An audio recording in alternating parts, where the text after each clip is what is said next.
evening, everyone. Thank you so much for joining us for tonight's debate. This is the Collinsville District Board of Supervisors seat race. I'm Luis Romero, news reporter for RBS News Now and news contributor and correspondent for Star News. Again, thank you so much for taking the time to be here with us. This debate is designed to give voters a clear understanding of where each candidate stands on the issues that matter most to you, voters of the Collinsville District. The rules below are in place to ensure that the conversation is respectful, informative, and fair. So let's get to those debate rules. Each candidate will be asked to be respectful of one another at all times. Do not interrupt or talk over your opponent during their time to speak. We want to make sure that voters clearly hear what each candidate has to say. Each candidate will be given 2 minutes to answer each question. The opposing candidate will be given 1 minute for rebuttal, and the original respondent will then be given 1 minute to respond to that rebuttal. In addition, our timekeeper, which is to my left, will be keeping time, of course, and I will also be doing that and may interrupt the debate to keep it going. The questions asked tonight were not shared with anyone in advance, including the candidate. And the questions were formed based on the concerns and interests of Collinsville District registered voters. Each candidate will be allowed 2 minutes, to ask 2 questions to each other directly. So I would suggest that you start getting those prepared right now. Those questions will follow the same format of a 2-minute answer, a 1-minute rebuttal, and then a 1-minute follow-up. Who answers first was decided by a coin toss before the cameras started rolling. The candidates will then alternate who responds first for each new question. Again, gentlemen, thank you so much for joining us tonight. We'll begin with Mr. Bryant, and this is your 1-minute opening statement. Well, thank you so much for tuning in to this debate. This has been my 3rd debate in my run for supervisors. I'm here to answer questions for you that may not know what I do as a supervisor. I have served this community for going on 16 years. I am proud to be your supervisor for this area. We, as supervisors, work very good together. I think that if you would just look at how us as supervisors work closely together, how we cooperate when we have to do business in the county, you'll find out that we are a little bit different than the other supervisors in the areas that you look, especially possibly in the city. But I thank everybody for tuning in tonight. I want to try to be as honest as I can with you with the questions that's going to be asked to me tonight. I will try to go into as much detail as possible that time will allow to answer the questions that's being asked to me. And hopefully we'll have a good debate tonight and we can depart here with a handshake. Thank you, Mr. Bryant. Now, Mr. Lawless, you will be given the same opportunity, 1-minute opening statement. Yes, sir. First of all, I want to thank you guys for having us on here so we can show the residents of Collinsville what they're trying to vote for on November the 4th. I want to thank Mr. Bryant personally for taking me up on this debate. I'm a seasoned individual. He's a seasoned individual. I'm not. So I'm learning as I go. So this is a learning experience for me. So I'm going to give it the best shot I got. I'm going to put my heart into everything I do like I always have. And I'm going to be who I am. And I'm hoping to answer any questions that anybody might have in the community. And I want to say thank you again for tuning in. And I also want to thank the incumbent for his service up to this point. Thank you, gentlemen. As I stated before, I will repeat it, but while this is happening, I'm going to have our questions delivered to us. Again, these questions were not shared with anyone, but I personally drafted and wrote of these questions, and again, they were not shared with any external parties, including anyone here at Star News, even though they really did try. The questions were sourced, again, from a survey and surveys that were conducted by registered voters in the Collinsville District, and I'll take those questions now. Thank you very much. So again, sealed questions. We're going to go ahead and get started. If you guys bear with me while we do this, it is going to take us a little bit of time because we did make sure that these were really sealed. I know Charles definitely wants to see what's happening here, so I am going to make sure that I put that on camera. I think we are doing pretty good there. Thank you so much for your patience. Make sure we have those not upside down. So our first question for tonight, and of course we would start with Mr. Lawless. Since Mr. Bryant started first, let me make sure I notate that here. Many residents I surveyed say that they were aware of your community involvement, but are unclear on your overall platform. Beyond efforts like cleanup projects, I don't want to hear about your cleanup projects, what are the core priorities and policies you plan to pursue if elected? Mr. Lawless. One of our big things is in order to get housing and infrastructure and some of the other stuff, manufacturing that we so desperately need in here, our community needs to be clean. And the main thing is trying to get that to where people that don't know our community, that come into our community, will be able to see these things and say, this is a great place that I would love to live and be at. Also, we want to try to push forward in getting better paying jobs in here, not just what we have now here currently. Our mission has always been the same. We don't give up. We're going to kind of keep pressing forward. And I actually want to keep our youth here. I'd love to have youth advisory boards and things of that nature, so that way we can figure out what the youth would like to have going forward. Everywhere I go, they talk about we need more volunteers, we need more people to help out, and we need more youth involved. And that's the reason I think of it now is I'm not trying to think about myself. I'm thinking about my children and their children's children. So that way we can make a greater community for everybody. All right, Mr. Bryant, would you like to respond to his answer, or would you just like the question asked again? Well, yeah, I'll respond to his answer, which was a good answer. Okay. But I would tell you that Henry County has worked hard to try to, number one, bring job investments to this area. We have an excellent economic development corporation that works hard and vigorous overseas, domestic and foreign, to get recruits to come into this area to try to get them to look at Henry County and at least come visit us and see what we're all about. We have started years ago with the Virginia Highway Enhancement Plan that was to get 220 improved from the bridge at Bassett Forks to the city limits in Martinsville.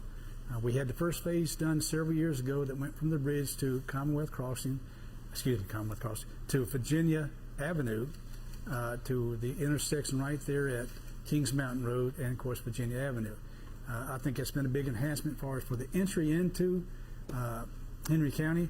But let's get with the trash pickup and so forth that's been going on. I do appreciate Mr. Lawless and his work that he's been picking up trash on it. But the county does this on a daily basis. We coordinate with Camp 28. We coordinate with the Virginia Adult Department Correction Center. We can do this with our county refuge centers. We work continuously to try to get trash picked up. That's part of what the supervisor's job is to do, is to make sure that these things get done.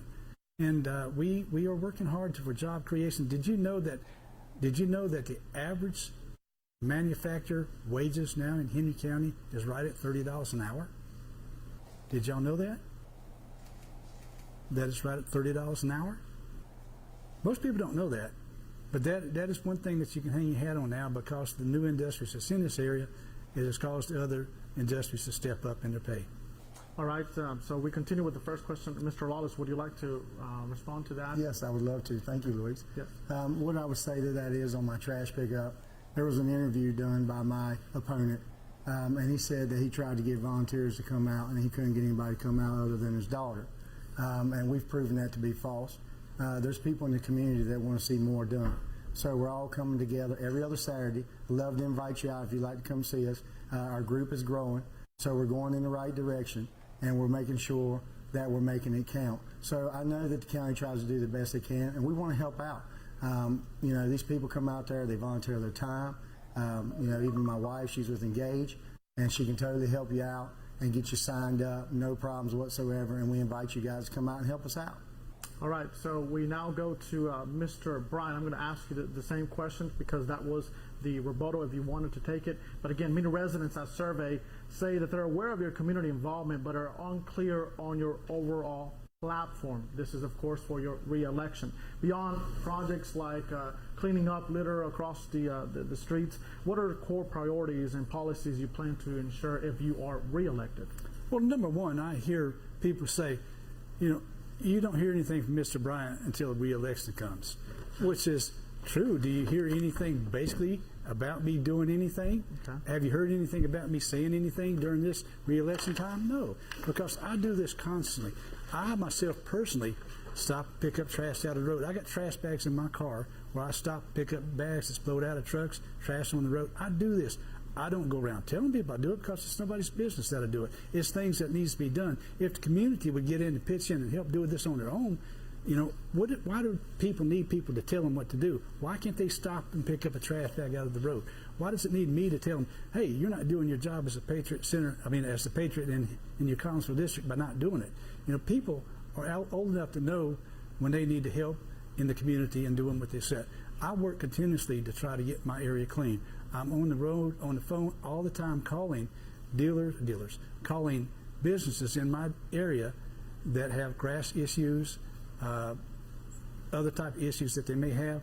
I'm constantly on the phone all week long addressing these problems. I go to most of the people's houses. I address them one-on-one before I even turn it over to the ordinance officers to make sure that we can take care of this before we have to have any legal action put on them. So it's not that I don't work. It's people that just don't see me work. All right. Mr. Lawless, would you like to respond to that? Yes, I would. Go ahead. Based off what the incumbent just said a minute ago, he just said the Henry County majority picks up all the stuff, and now he does it. And I just want to make everybody aware of that, so everybody knows that we want the community to volunteer. We don't want to have to pay people to do it. We want you to take the responsibility. One of the reasons why we're creating education for trash pickup, which we have Lily the Litter Bug, which I'll be glad to show later. Actually, let me hold her up, because this is one of the things that Mr. Bryant said we give up on, and we're not giving up. And this is one of the things that we're looking to put cameras in to get litterers that have trash. So we don't just, we solve problems, That's what we try to do, and we don't give up. Is that it, Mr. Lawless? Yes, sir. All right. Mr. Bryan, how would you like to respond to that? Well, there you go again. He's saying that I do it. I don't do it. I'm not in it for the glory. I'm not in it to put my face out for everybody to see me and say, hey, I am the man. I'm doing it. It's me. It's nobody else. I am the one that's taking charge of this right here. Mr. Bryant's not doing anything. He's just standing around acting stupid, basically. That's basically what I gather from what he's saying. But I'm not like that. I don't go out and flaunt myself in front of the public to get my name all over Star News, all over the other news. I don't do that. I'm a man that's of action. I do things that needs to be done. All right. So I still am unclear on any substance of a platform from both of you. So I will ask the question again. Okay. Besides cleanup, and this time, since we started with Mr. Lawless on this one, I'll let Mr. Bryan go first. Can you give me other priorities that you have besides cleanup? I'm trying to get economic development. I'm not giving you an answer. I just want something. Economic development is something different. Okay, we got to separate what you're asking the question platform. for. The platform that we're working at, as far as overall platforms, if you want to know about economic development, okay, we have vastly increased our economic development overseas in foreign countries and also domestically in the United States.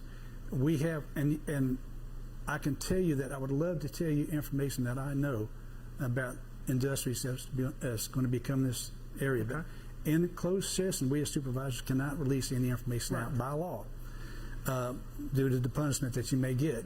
Mm-hmm. But there are several announcements that will be made here in the near future of manufacturers that's going to be coming to this area. I can't say what they are. I can't say when they are. But we have the Commonwealth Crossing Business Center that will be finished in 2026. We've got two new a shell building that's already been completed and a new shell building that is being completed in the Patriot Center. Okay. Both of those buildings right now are being actively looked at by clients. So that is on that. Another thing I will give you a quick thing on it. The vagrants in the area that we have now, that's people that's living under the bridges and in the woods and so forth. I just had a meeting with the county officials yesterday. Okay. We are trying to come up with a new ordinance that can give us the ability to help move these people out of the place and try to get help for people also. All right, Mr. Lawless, so we gave Mr. Bryan 2 minutes, correct? So we're going to give you 2 minutes to respond again. Sure. I want to get overall besides cleaning. Yep, I'm going to give you what you asked me for, and then I'm going to go in and elaborate what Mr. Bryant said. Go ahead. My platform has been the same the whole time. Okay. It's been about education, which is trades, housing development for all sorts of community, cleaning, of course, we already said that one, supporting the volunteers, and supporting Wayne Davis, especially Wayne Davis and what he's trying to do. Those are the things that I stand for in my platform. Many people before me have never had a platform up till this point, and I actually have one. That's why my opponent is having a hard time answering that question. What I would like to say to him about the Patriot Center, and I'm glad you brought it up, is we have actually 6 empty buildings over there right now. Mailer shut down in October.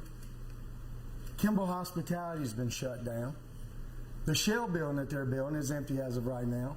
The Shook Company, I think is what it was called. It was the city company. That had to be purchased back from the county because that building is empty as well because they pulled out, correct? That is correct. And so we also have the Nautica building, which was a huge deal. It was like over 200 to 300 jobs that went to California. And here we are, we're bragging about the economic growth. And the economic growth, we talk about Commonwealth Crossing, but what about Collinsville? What about the Patriot Center? The Patriot Center is in Collinsville. It's where most of your income comes from, other than the racetrack and the other industrial park. It's something that people need to know, that it's been there for a while. You know, we have companies that are over there in that park that are not doing as good as they should be. So I want everybody to know, please know, that we have empty buildings. We need to fill these empty buildings with promises and dreams, and nothing's really solid until it gets here. And we want to make sure that we keep those businesses here because artificial intelligence is on the way. And there's the only thing we can do is become better and push the trades. And that's why I want my trades in everywhere I can. I hear trades talked about every debate up here whatsoever. And now's the time to actually put them back in place. Thank you, Mr. Lawless. So we will move on to the next question. We did stay a little longer than I expected on that one, but thank you, gentlemen. I'm sorry, just 1 second. We moved on. No, I'm just saying. We have rules. We we got rules. No, it wasn't about what you was going to think I about. just want to move on. We're moving on. Thank you very much. Yeah, it wasn't about what next question, and if you don't hear it, that's up to you. I'm going to continue with my debate. Go for it. Housing affordability and neighborhood keep up, like the Villa Heights redevelopment, are key issues in Collinsville. How would each of you expand affordable housing and address blighted properties in the district? And of course, we start with Mr. Bryant. Okay, let's go with the housing project in Villa Heights. Okay. I've been working on that for years to try to get those apartments taken down. You have to, in government, go through certain loopholes to try to get it taken care of, which we finally did. We finally had the apartments taken down. Okay. Now we're having, with the Harvest Foundation and the Piedmont Services, we're having the buildings erected now, our new homes. We're going to have 16 new homes coming to the Collinsville district in Villa Heights. And with these 16 homes, they're going to be basically an affordable home for people to afford to come into them. That's one thing that we're doing in the Collinsville district as far as that goes. We are constructing a new refurb apartment on Halifax Drive, which Mr. Lawless has taken credit for that. And my question to him is, how did you do that? Yeah, the questions will be at the end. Yes, but that's fine. But this is things that I want to know. We, as Board of Supervisors, we have certain rules and guidelines we can go by. We try to do things professional and to the point.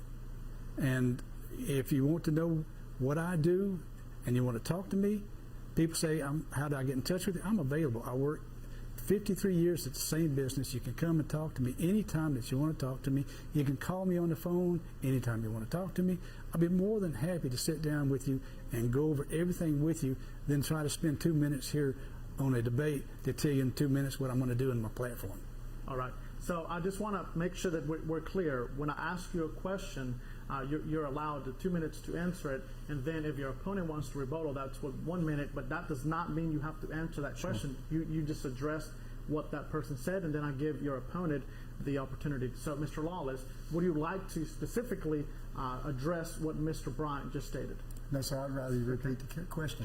All right. So we'll go ahead with the question once again. Sure. So this is for you, Mr. Lawless. Housing affordability and neighborhood keep-up, like the Villa Heights redevelopment, are key issues in Collinsville.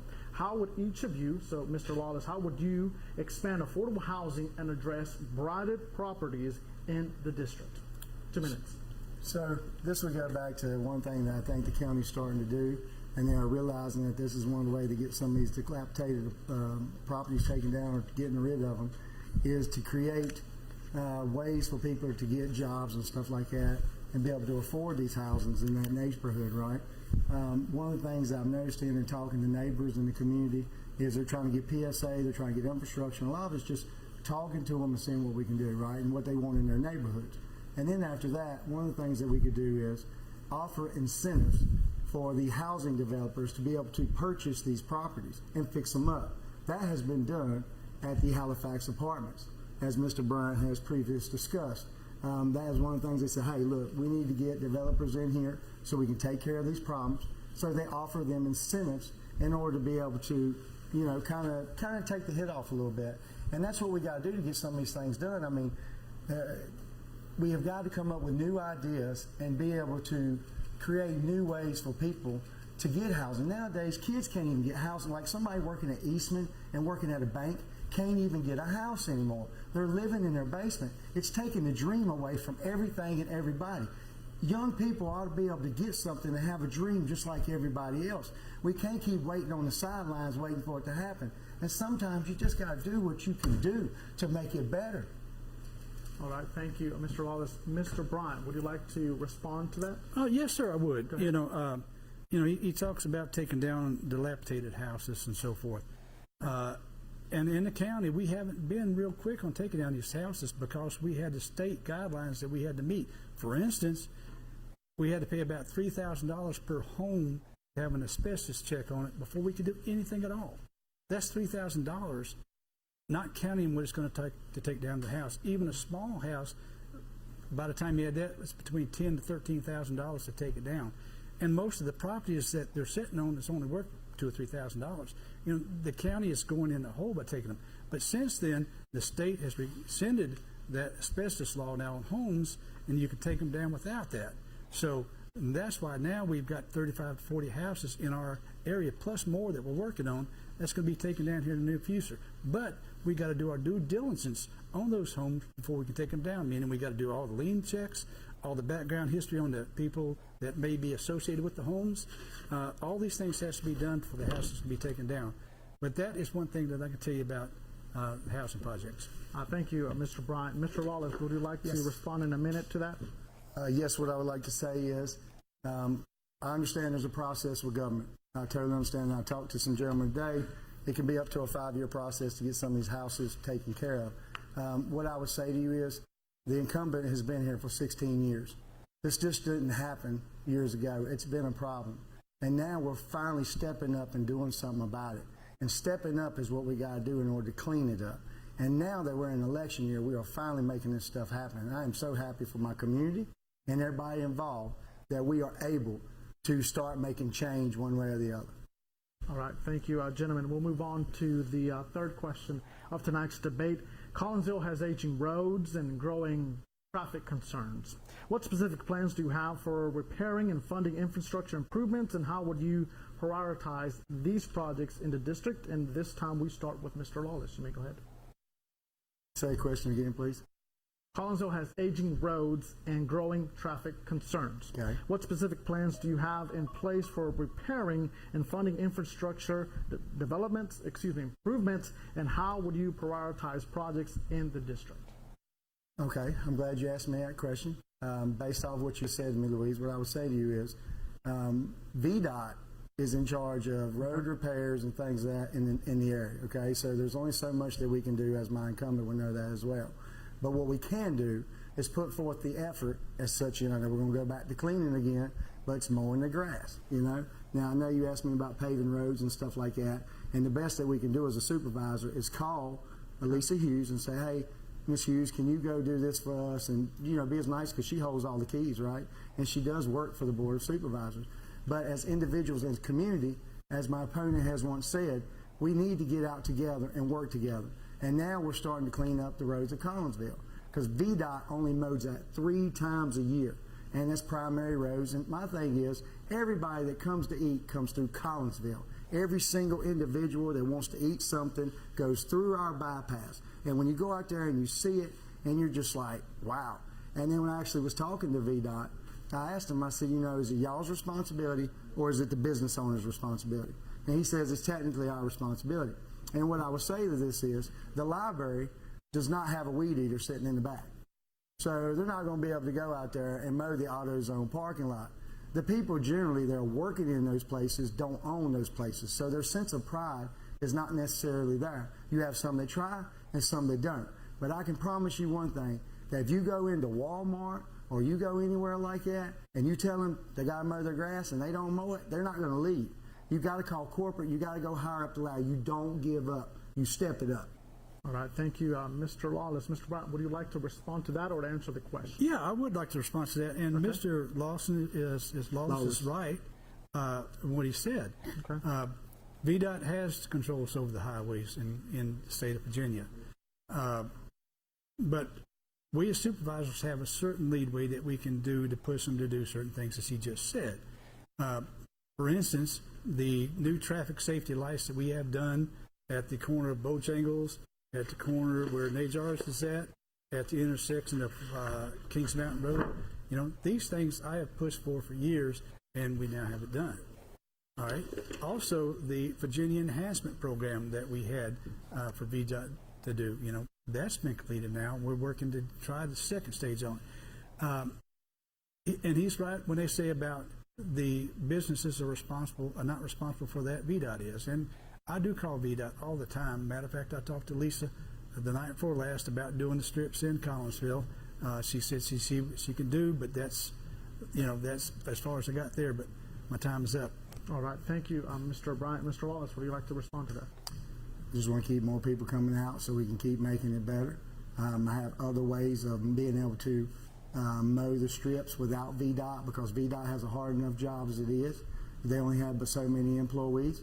So instead of being a part of the problem, I want to be the solution. And I don't want to put that on anybody else other than myself and whoever wants to help me do it. And sometimes we got to step it up in order to be able to get other people to jump in.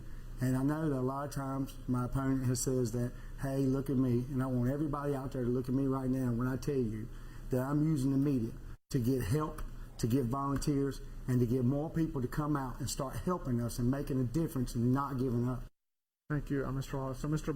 Bryant, I'm going to ask you the same question, just in case you want to add any more to that, because you were responding to his answer. But Collinsville has aging roads and growing traffic concerns. What specific plans do you have in repairing and funding infrastructure improvements, and how would you prioritize projects in the district?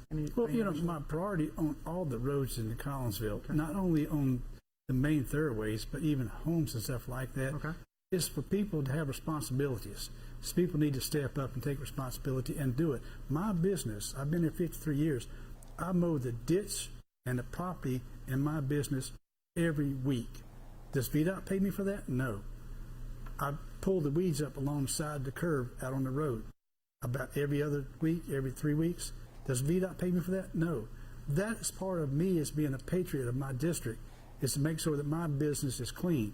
You know, the other businesses, they can follow suit. I'm on all the time, running up and down the road at the local businesses, telling them, look, you know the ordinance is every 30 days. I'm not going to push you any, but your time's about up. How about mowing this grass? I do that all the time, and that's just something that you got to do. You know, I am not in the grass mowing business. I'm not. I'm sorry, but I don't. I've got a business to run, and that's what I do. Is I run my business. I work 6 days a week. On Sunday, I've got church. My time is tied up. If I'm not doing that, I'm doing something with the Rulton Club. I'm doing something with the rescue squad. I'm doing other things. I'm hunting. I'm fishing. You know, my time is tied up. I don't have time to do the grass, but I do have time to go out and tell people their responsibilities. You know, that is the patriotic duty of each citizen, not only in Henry County but throughout Virginia, is to make your community clean. Don't blame it on somebody else because the grass is high. Don't blame your next door neighbor's grass for being high when they're not living in the house anymore. Mow the grass yourself. The house beside me was vacant for 3 years. I mowed the grass every week. Every week I mowed this grass because the grass got high. I didn't think it looked good, so I mowed it. I'm not telling everybody to do that because some people are elderly and they can't do that. And they can report it to the county, and the county will try to. Yes, ma'am. I'm sorry. Thank you. Thank you very much, Mr. Bryant. Mr. Lawless, would you like to respond? Yeah, I would like to respond Go ahead. to that. You have a minute. My opponent says that, other people's grass as far as their yards and houses, not just businesses, is the issue. And what I would like to say to the supervisor is, has he ever went in and talked to those individuals and figured out why they can't mow their grass? And if he has he offered to help them? Because some people are either incapacitated or not able to do that. So I think we have to take that into account as we go around and see people, what's their situations. And as he's telling you now, don't sit out there and look at it, get out there and do it. And if you don't do it, then I'm going to come in and do it because I care about my community. And it's not just about me, it's about all of us caring about our community. So please come out, help out, and if you don't like it, don't make VDOT's life any harder. Come out and give them a hand because, go get a job at VDOT. I'm sure they love to have you. But we don't make excuses. We find solutions to problems. That's what we do. Thank you. Mr. Wallace. Mr. Bryant, would you like to respond? No, he's fine. All right. Well, thank you. Charles, are we ready for a commercial? Yes. All right. So what we're going to do, ladies and gentlemen, please bear with us. We're going to take a quick commercial break and hear from our sponsors. But stay tuned. More of the debate after these messages.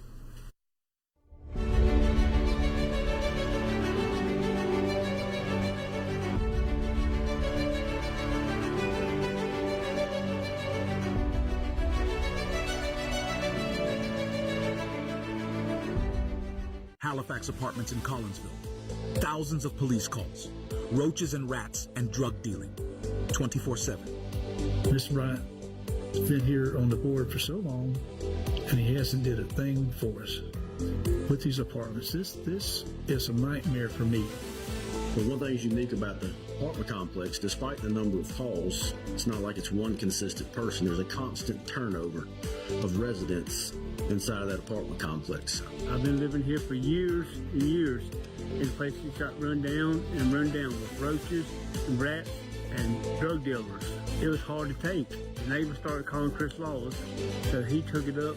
He started going to the Board of Supervisors meetings, and now we have a new owner. And Chris Lawless fixed it. Let's step it up and vote for Chris Lawless, because he gets it fixed. I'm Chris Lawless, and this message is paid for and authorized by Lawless for Collinsville Supervisor. We got nice, new, clean neighbors now. I'm Jane Barrow, and I'm now at Sarver Properties. I retired in September, and I failed at retirement. I decided after 6 months of sitting on the couch, there's only so much house you can clean, there's only so much stuff you can crochet, that it was time for me to go back to work. I've worked with Richard for the past 14 years and really liked his style of business. I just love the family feel, and I can't quit. I'm excited to get back out in the field. I did some listings today, got those ready to go in. I've done some showings over the last few weeks. I've just enjoyed it. I've enjoyed meeting people. I really enjoy helping first-time home buyers find their dream. I'm Jane Barrow. I'm at Sarver Properties now. You should list with me because I have been in the business for 14 years. I'm very familiar with Martinsville and Henry County, born and bred here. At Sarver Properties, our team of agents are the difference. Your summer adventure begins here at Gunter Automotive. Hello, this is Tim from Gunter Automotive, and we've got summertime deals, so buy the exclusive. Every car, truck, SUV is priced to move. Incentives on incentives and low monthly payments too. Located in Ridgeway, across from the Speedway. Gunter keeps you rolling, Gunter keeps you rolling. Who keeps you rolling? Gunter keeps you rolling. Gunter keeps you rolling, Gunter keeps you rolling. Keeps you rolling, Gunter keeps you rolling. Gunter's got the best deals in town.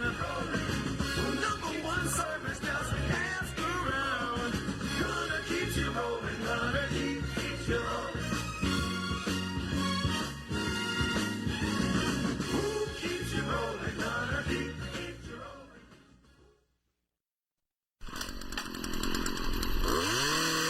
Some people talk, some people do.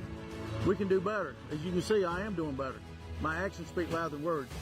If you look at it, we get the kudzu off Russell Drive-In. Hopefully we have a potential client who want to open up business here. Business brings in tourism. Tourism brings in money. We can do better. If you want new life, new energy, and new actions, vote Ray Reynolds.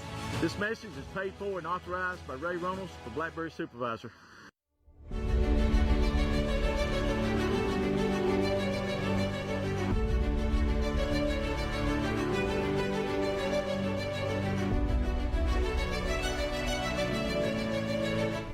Welcome back, and again, thank you so much for being here with us. This is Collinsville District Seat Debate. If we could get somebody to turn that fan off, this is live TV as well. But with new industrial sites like Commonwealth Crossing and expanding workplaces, what strategies would you propose to ensure local residents have access to well-paying jobs and skill training? This one starts off with Mr. Bryant. Okay. Most people know that in the Collinsville Patriot Center, which is in our district, there's multiple buildings that are empty. There are several buildings that we are having redone. We're having a new building built now under Marlboro Construction Company, which is a private-owned entity. It's the first time Henry County's ever went into that. So we've got multiple shell buildings that's available.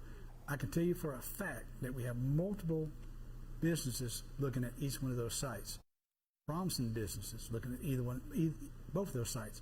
We have a 150-acre pad ready by the end of fiscal year 2026 lot down in CCBC, the Commonwealth Business Center. This site is rated as a platinum site. It's the only platinum site rated in the United States, period, as platinum. That means that we've got everything from rail service to high-speed internet to power, water, sewage, everything is in that industrial park. We have several, but one promising client that we're working diligently to try to pull them into it. I can't say any more than that about it, but I do believe that there'll be some very good announcements here in the near future. But that's what we're doing in the Patriot Center. As far as the other areas, as far as businesses coming to Collinsville, we have multiple small private-owned businesses that has come to Collinsville. As Mr.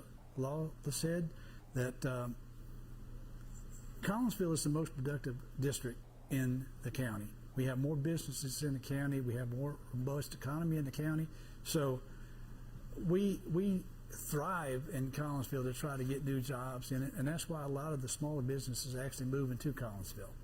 Thank you, Mr. Bryant. Mr. Lawless, would you like to respond to that or to the question? Repeat the question one more time. Would you like to respond to the question or to his No, answer? I'll respond to the question. Okay, to the question. So Yes, with sir. new industrial sites like Commonwealth Crossing, expanding workplaces, what strategies would you impose to ensure local residents have access to well-paying jobs and skill training? I'm actually so glad you asked me that. Actually, I got invited by Henry County Public Schools the other day to attend the Career Academy at Ficksboro. And basically what that is they are coming up with an apprenticeship program. And being that we're in welding, we're totally getting on board with this apprenticeship program because I want these high school students to come out and get jobs. And not just any job, good paying jobs. Because like I said before, AI is here. And it will eventually take jobs just like the furniture factory did years ago. And the best thing that we can do to prevent that for our community is to create more trades. So I asked one of the teachers, why couldn't we, she's like, we want trades back. But the pay is not what it should be for those guys because they're making lots of money in the trades. So it's hard to get those people to come back and teach. But what I want to do for my community in order to ensure that we have jobs that stay here, or if they leave, they come back, is to create more tradesmen of what everybody's talked about in the debate for years and years and years, and over 16 years. And we want to make sure that we put the people in place that use their hands, that can do what they need to do and create a good life for their family. So, and what am I doing to fix the problem? I'm not going to tell you about all the accomplishments about the empty buildings or what could be. I'm telling you what I'm going to do now. And starting in the fall, we're starting this program. And I'm die hard with it. And I'm going to make it one of the most successful programs it is. Even if I don't win tonight, I believe it in my heart, like I've always done everything, and I'm going to do it again. Thank you, Mr. Lawless. Mr. Bryant, would you like to respond to that? Oh, yeah, I would. Go ahead, You know, you talking about trade schools also. When Dr. Amy Blake Lewis come here as our school superintendent, first thing I did was went over and introduced myself with her and sat down and talked to her. And I told her, I said, this is what I want you to understand about Henry County, is that for years and years and years, when I was growing up, we had day trades. You know, we had electrical work, plumbing work, brick masons, welding, drafting. We had multiple day trades, but it all went away. So now I would like to see that come back into it, to introduce a new technical trade schools. And also the EMT course was done away with, and the Firefighter 1 was done away with. I would love to see those come back. So starting this new fiscal year, it's going to be the first year they added back the new basic EMT course back into the school systems. Firefighter 1 will probably come next. But so we're working hard to try to get new traits in this school. I understand that we need it. Thank you, Mr. Bryant. Mr. Lawless, would you like to respond? Yes, I would like to respond. Go ahead, you have a minute. In watching the debate with Mr. Palmer 4 years ago, this very question was brought up. Why don't we have EMT and fires in school? Andrew actually brought it up, to be honest with you. And Mr. Bryant himself said that there's no interest. So now we've changed that, which I'm so glad that we did, to be honest with you, because I figured after Axton was shut down that would give people the notion that we need to do something about our volunteers and what we're trying to do. So thank you for getting the EMT and the firefighter program back in after all these years. Thank you. All right, thank you, Mr. Lawless. So we'll move on to the fifth question of tonight's debate. Given Collinsville need for public safety, good role in their efforts, how would you enhance collaboration with the Sheriff's Office, volunteer emergency services, and community groups to keep neighborhoods safe and responsive? Mr. Lawless, you begin. What I would say to that is a lot of people after COVID lost neighborhood watch. I know that's been brought up to me, and I'm not looking for the officers to do that. I know that as we go out and talk to some of the public, they would like ride-throughs through their areas because they want to feel safer. I know it's been requested. I know it's not always easy to do, but that's one of the things. A lot of it's Wayne Davis and them and the group are doing a great job by using the media, getting out, reaching out to everybody, going out to kids' functions. Like they went with my kid at Spencer Penn, and they showed up, and I mean, they did a great job. I mean, it means the world to me to be able to have my son have those people come up to him because I think that a lot of our youth don't get to experience all those things because it's been gone for so long.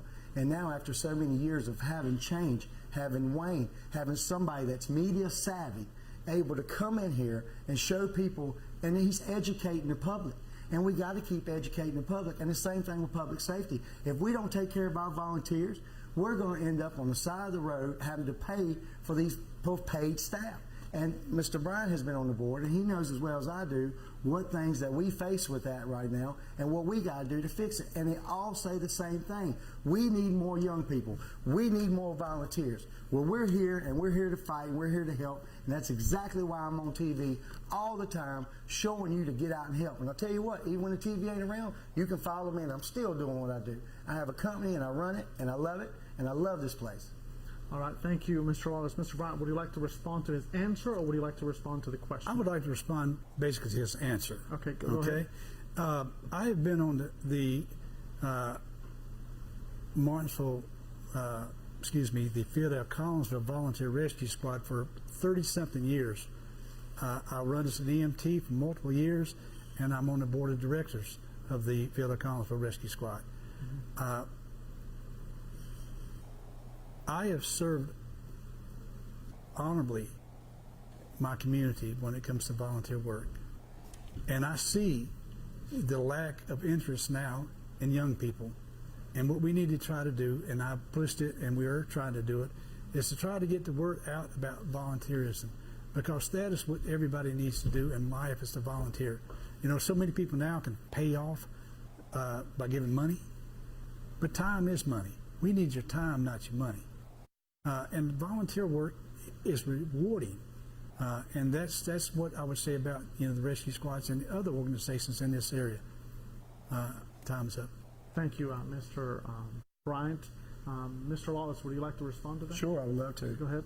I want everybody to know that when I announced that I was running for the candidacy of Collinsville, I was invited by a member of the FC Rescue Squad to be a part of that. Well, in the current time, Mr. Bryant was no longer running, so I felt like I was going to help with that position. So with that being said, I took the position. I am also on the board for Mr. Bryant. We see each other once a month on Mondays, and we talk about things. And I have been looking and listening and basically figuring out what the needs of those volunteers are. And again, that's why I'm out here stepping it up to get our volunteers to come out and help us. All right, thank you, Mr. Lawless. Mr. Bryant, I'm going to ask you the same question in case you would like to add anything to it. Given Collinsville's need for public safety efforts, how would you enhance collaboration with the Sheriff's Office, volunteer emergency services, and community groups to keep neighborhoods safe and responsive? Okay, as far as the community goes, the Sheriff's Department, under Sheriff Davis especially now, has made a dramatic change in the way things are done in the county. Everybody has seen it. Everybody has recognized that. Yes. We as the Board of Supervisors work really, really close with the Sheriff's Department, providing them everything that they've ever requested. I don't know of any time that we have been on the board in the 16 years that I have been on the board that we have ever turned down anything to the Sheriff's Department or the EMS departments or the school board systems. Now, having said that, there may be that some of the extra stuff that they're asking for, we may not provide that. But we provide everything that they ask for, period, especially when it comes to budget time. And you can ask any of the sheriffs that's been working in Henry County in the past several years, and they'll tell you the same thing, that we have worked real close with the sheriff's departments to make sure that the funding is there for them to get the jobs done safe. Thank you, Mr. Bryant. Mr. Lawless, would you like to respond? No. No. Okay. So with that being said, we will move on to question number 6, and this one says, and again, these were questions that were influenced by those from the community. Sure. So, what have you done, or what do you plan to do to support and engage with the Hispanic and Black communities in the Collinsville district? Mr. Bryant, it's your turn. Well, I'm glad you asked that question too. I've been in business 53 years. And I work with young people every single day because young people love music, and they're in my business every single day. White, Black, Hispanic, different creeds, they come to my store continuously. I talk to them every single day about issues and stuff like that in the county. I don't just wait on them. I become a friend to them. And that's why I get business back from them, is because they like to come in and talk to me and deal with me. So when I sell the radio, I can ask them about, what do you think about Collinsville? What do you think about this? What do you think about that? And you would be surprised with feedback you get from young people. And I deal with young people every single day. I dare to say that I deal with more young people in a week's time than most of you probably deal with in a month's time. I deal with young people continuously. All right, thank you, Mr. Bryant. Mr. Lawless, would you like to respond to that or respond to the question? I'll respond to the question. To the question? Yes. All right, so the question is, what have you done or what do you plan to do to support and engage with the Hispanic and Black communities in the Collinsville district? 2 minutes. So a lot of you already know me. I ain't ashamed to talk to anybody. That's the reason my businesses grew in the way that it has. With 36 employees, we have a diverse group of people. And we got those because I'm trying to give people jobs. I usually get the people that nobody else wants, but they're really good at what they do. And I just learned to utilize those skills. And what I would say to my opponent is as I go through some of these neighborhoods, some of them don't know who their supervisor is and has never seen them in that neighborhood. Northview Garden Apartments is one.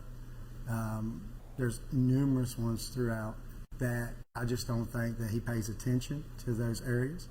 And those are something that I try to do because I think everybody deserves a voice. Everybody's a citizen. Everybody cares about this community and wants to raise a family. I don't care where you come from or what you are. I'm trying to do the best for all of us because I grew up in a different time now where we all have to get along and we all have to figure out to make it work. Things ain't like they used to be. Now we all look for a better way to take care of our families, no matter where you come from, no matter where you're located. I'm telling you that I understand how hard you work and do what you do, because I work hard like you do every day to get up and do what I have to do to make sure that I'm taking care of my community. And there's people that I was told one time that the way you give back is not by giving people stuff, but by creating jobs. And that was created by Dr. Godwin. She told us that. I've never forgotten that, and that's why I went from 3 people to 36, because I care about everybody in every capacity. Thank you, Mr. Lawless. Mr. Bryant, would you like to respond to his answer? Oh, sure, absolutely. 1 minute. I can tell you that I have raised 2 children that has gone to the county schools. My grandchildren has gone to the county schools. I myself have gone through the county schools. I have seen it grow, change, year after year after year. The new generation now is different than the old generation. So we have to be able to adapt and work with them. People call me old school.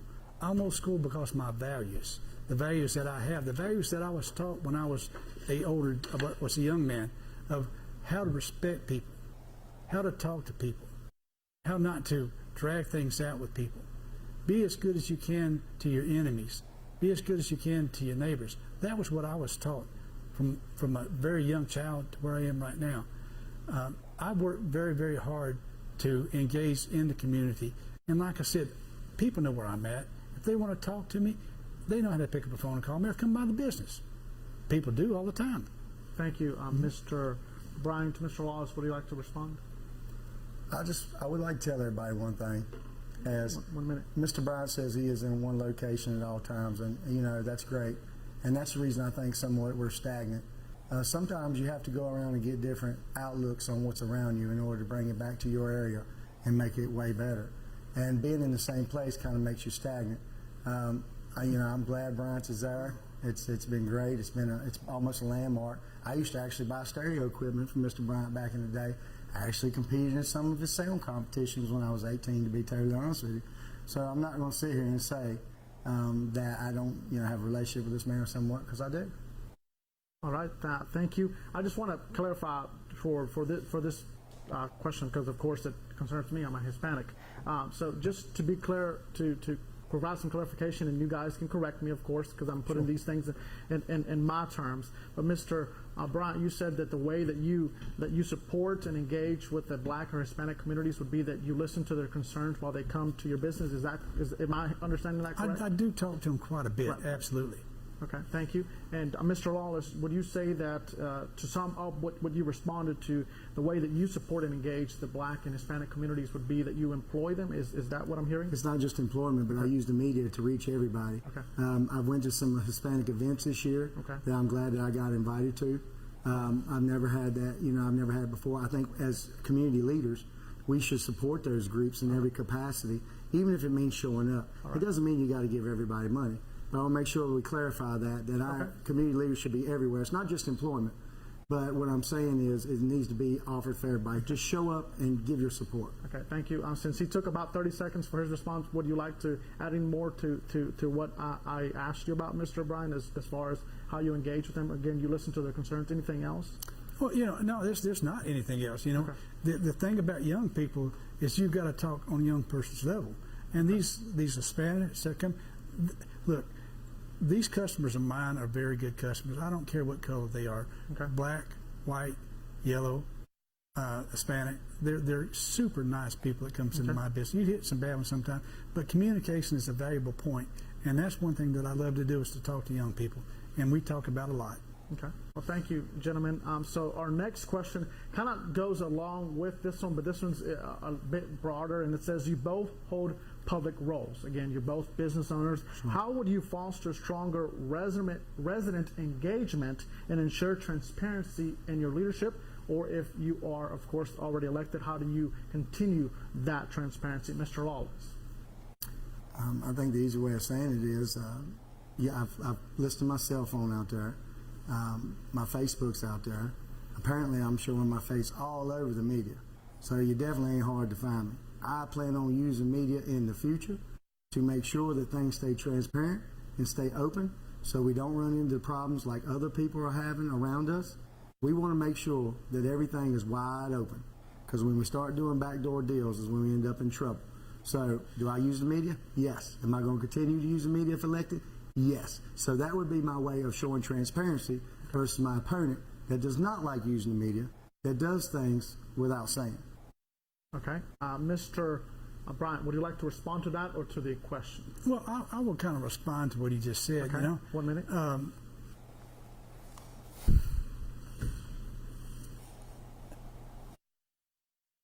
You have to think sometime. I don't want to say anything that would offend Mr. Lawless. That's okay. That's okay. I don't. Okay. But let's put it this way. I am considered as an old school guy because of my values. But I'm a hard-working old man. Don't let this gray hair on your head fool you one bit. You know, this hair has seen a lot of stuff in my lifetime. Okay. I've dealt with a lot of stuff in my time. I have wisdom on me that I'm afraid that some don't have, which means a lot. I know when to talk. I know when not to talk. I know when to do, when not to do. He just said a thing that kind of perturbed me about it is doing back doors, basically. You know, something to that effect. Okay. Is he accusing us as the supervisors of doing that? Well, he's going to have a minute now, okay. So you have a minute to respond to if you would like to. Yes, 100%. Go ahead. Thank you so much. Basically, I want to make sure I get this clear for every board member that's watching this right now. The only person that I am attacking right now is Mr. Bryant, because I know, as he has told Mr. Palmer, that in order to get anything done, you have to have 4 votes. Is that correct? That's so right. I definitely would never say that there's anybody in the board that's done a backdoor deal. That's not what I'm saying right now. He takes it however he wants to. That's entirely and totally up to him. But I want to make sure that everybody knows that I'm old school, but I also have a new school ideas. So there's a composure of both of those, and I want to make sure that it's clear and notified to everybody. All right. Thank you, Mr. Lawless. Mr. Bryant, now it's your turn to answer the question. You both hold public roles. How would each of you foster resident engagement and ensure transparency, or, again, it could be continued transparency in your leadership? You have 2 minutes, Mr. Bryant. You know, I'm open, okay? Number one, I'm an open person. You know how to get in touch with me. Anybody knows how to get in touch with me. I've been there 53 years. I'm not going any place.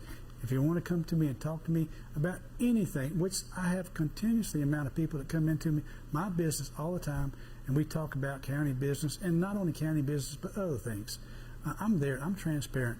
I'm as probably transparent as any person that you're going to be. I'm there anytime the phone rings and they have an issue, I attack it right then. I don't write it down. I'll stop what I'm doing, pick up the phone, call the county ordinance, call the county administration, call VDOT, call the EDC. I'm on continuously working. I'm not one that just will write it down and get to it that afternoon or the next day or the following week. I'm transparent. If you want to get in touch with me, people, you know where I'm at. Don't hesitate to call me. If you got a question or anything needs to be done, how can I do it if you don't come to me and ask me? I mean, I've got an area, by the way, the Collinsville district is the smallest district in the county. But we populate more homes per se in the Collinsville district than the other areas do. It is broke up in districts where we have a population of about the same in each district. I am constantly going out to these districts. He mentioned about him walking the roads. I've walked these roads so many daggone times, I can tell you where every rock almost is on these roads. I've been to every road in this county, knocking on the doors, campaigning, going by and checking people. Talking about grass, what would I do if the old lady had a grass? I've mowed the grass before. I've actually got my lawnmower and go over and mowed their grass for them. I didn't ask for no money. I didn't ask for no thanks, but most people appreciated it. I don't tell nobody about it. I go do it and come back to work or go back home. It's not something that I go out and brag about, but my time is up. Thank you, Mr. Bryant. Mr. Lawless, would you like to respond? I would like to respond to my experience. As far as my experience level, what I would say to you that is everybody started out where I was. Somebody started out as a radio salesman, didn't know anything about politics. Somebody started out as an antique dealer, didn't know anything about politics. Somebody started out working at Tar Heel Paper, didn't know anything about politics, and the list goes on and on and on. And I want everybody to know politics is learned. You're not born with it at all. So when I tell you that I took a business from nothing. My dad didn't create it. I created it from the ground up off my hands, and I had a team behind me.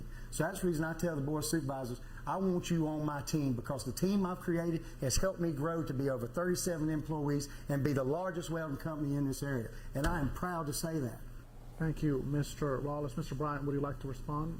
I was just getting ready to see if he was going to start going and, you know, how they do in your preaching things. Okay, you know? yeah. But anyway, I appreciate young people being energetic. Okay. I really do. And I'm not trying to say that Mr. Lawless can't learn the system. I'm not trying to say that. No way, no how. My thing is, the way that he's going about doing it would be, I would never do the way that he's doing it. I would never bash my opponent. I would never run my opponent down. I've never, ever done that. I've never run my opponent down. I've never boasted about things that I have done, ever. I'm just saying I'm different from him. That's the old school value that has been instilled in me from a very young age. And that's just the way it is, you know. We're two separate identities. Either you like the new one, or you like one that's been there for quite some time, that is a focused man, that has the best interest for his district, and one that's got wisdom that has built up in him for over 16 years, but all my life. Thank you, Mr. Bryant. We're going to take another commercial break. Are we ready, Charles, for a commercial break? We are? Okay, so we're going to take a commercial break.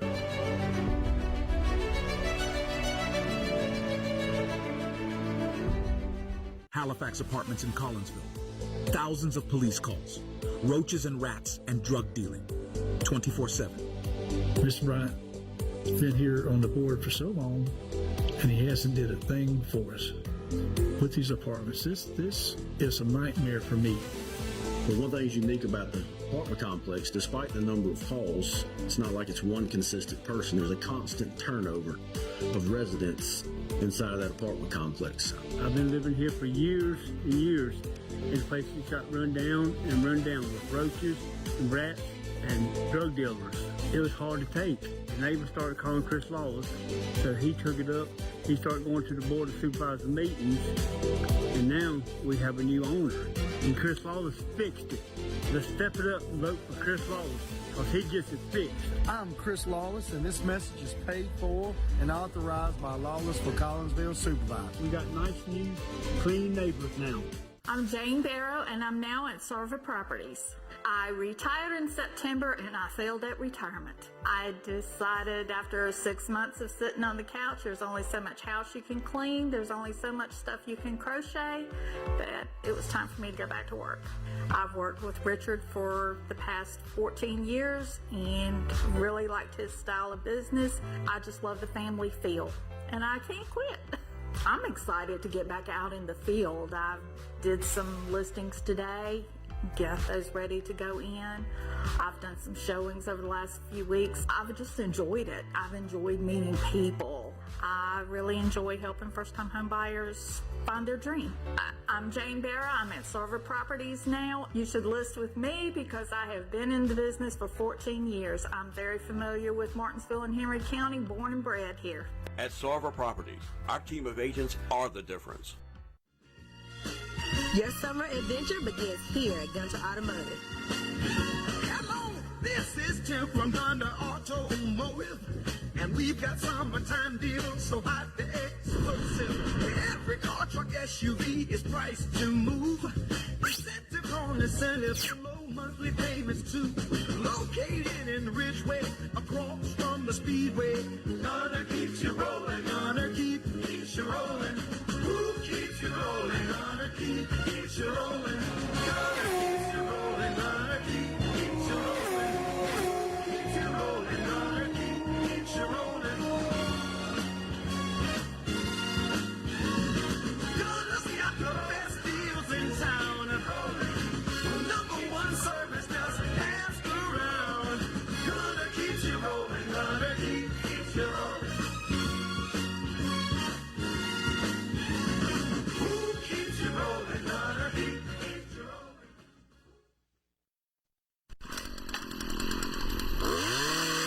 Some people talk, some people do. We can do better. As you can see, I am doing better. My actions speak louder than words. If you look at it, we're getting the kudzu off Russell Drive-In.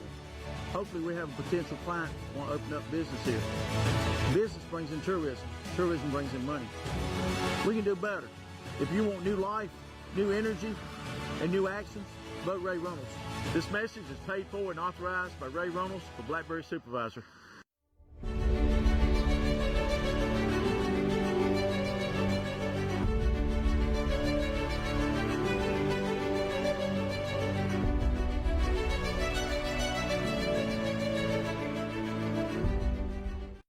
Welcome back, everyone. Thank you so much for staying tuned to the Collinsville District Seat Debates. Again, I'm Luis Romero, in case you forgot it for some reason. We're back. We're having a great time so far. I would like to think so. Our last question that is prepared, and then, of course, we will take questions. Each candidate will be asking each other questions. We'll give the opportunity, if time allows, for 2. So our last question for tonight is, some voters have questioned whether your community involvement might also be to serve, I should say, to promote your private business. How do you respond to those concerns, and how do you separate your public service from your business interest? And that is Mr. Bryant, you're first. Now, business interest is my business that I work at. Is that what you're talking about? Let me clarify that. So business interest would be, yes, would be that. Okay. As many people know, and I keep repeating this, I sound like a stuck record, okay? Okay. Just to let you know that I've been in business for 53 years, okay? And I've been a board of supervisors for going on 16 years. I communicate with the public on a continuous basis about the community. Not just about things that goes on with the board of supervisors, which I'm asked a lot about things on the board of supervisors, but just about the community in whole. Not only the community, but the county itself and the state itself, about how do you see this happening? How do you see that happening? What do you think about the governor doing this? What do you think about the senators doing this? I mean, it's a constant, it's like a barbershop. My business is almost like a barbershop. People come into me to talk about county business, state business, any kind of business on it. You know, I'm an open person. When I've got time, I'll sit down and talk to them. And a lot of times we'll talk for, 20, 30, an hour, on certain subjects on it. So when it comes to me being one that would be any different than what I am now during election time or anything like that, I'm the same then as the same as I am now. I don't change the way I do things. I am a dedicated server of this community. I'm a dedicated server not only if I was a board of supervisors, because for years I was not a board of supervisors, but for years I worked at the rescue squad, working at the I was on the Crime Stoppers board.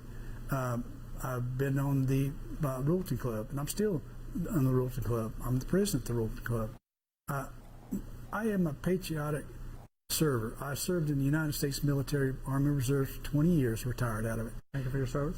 In that time as a reservist, I learned how it was to lead people, and that's what I did, and that's what I'm trying to do now, is lead my community in a better way. Thank you. Thank you.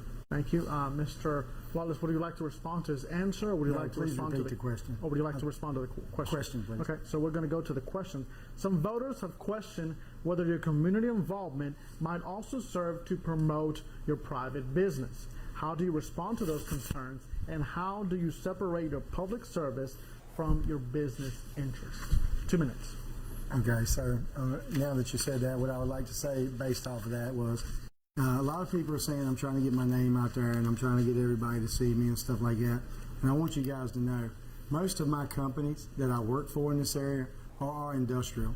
So all of them are anywhere from Monogram to GP to just so many different places that I work for in the area. There's really not a lot of industrial parks we don't work for. So I don't really get a lot of my work from the public. Most of my work, unlike my opponent here, that deals with the public, who gets his work from the public, I do not. My work comes from bigger companies that, keep our guys employed. So as we all talked about tonight, trash and grass have nothing to do with welding at all. And I don't think that anybody's giving me any more work because I'm sitting there cutting the streets as I'm going down the road or picking up trash every other Saturday. They give me work because I'm good at what I do. I am really passionate about what I do. Welding saved my life years ago, and I'm very grateful for it, and that's the reason I'm trying to pass it on to the youth. Without welding, I really wouldn't be here today, and that's the God's honest truth. And I'm glad that I got blessed with the hands that I did. But I want everybody to know, they don't call me because of my mouth. We all know this. So they call me because I'm good at what I do. And we get it done. And do we have problems? Sure, we got problems. I think every growing business would. But I want to make sure that everybody understands that me doing what I do, and also my wife working with United Way, it has absolutely nothing to do with our self-gain whatsoever.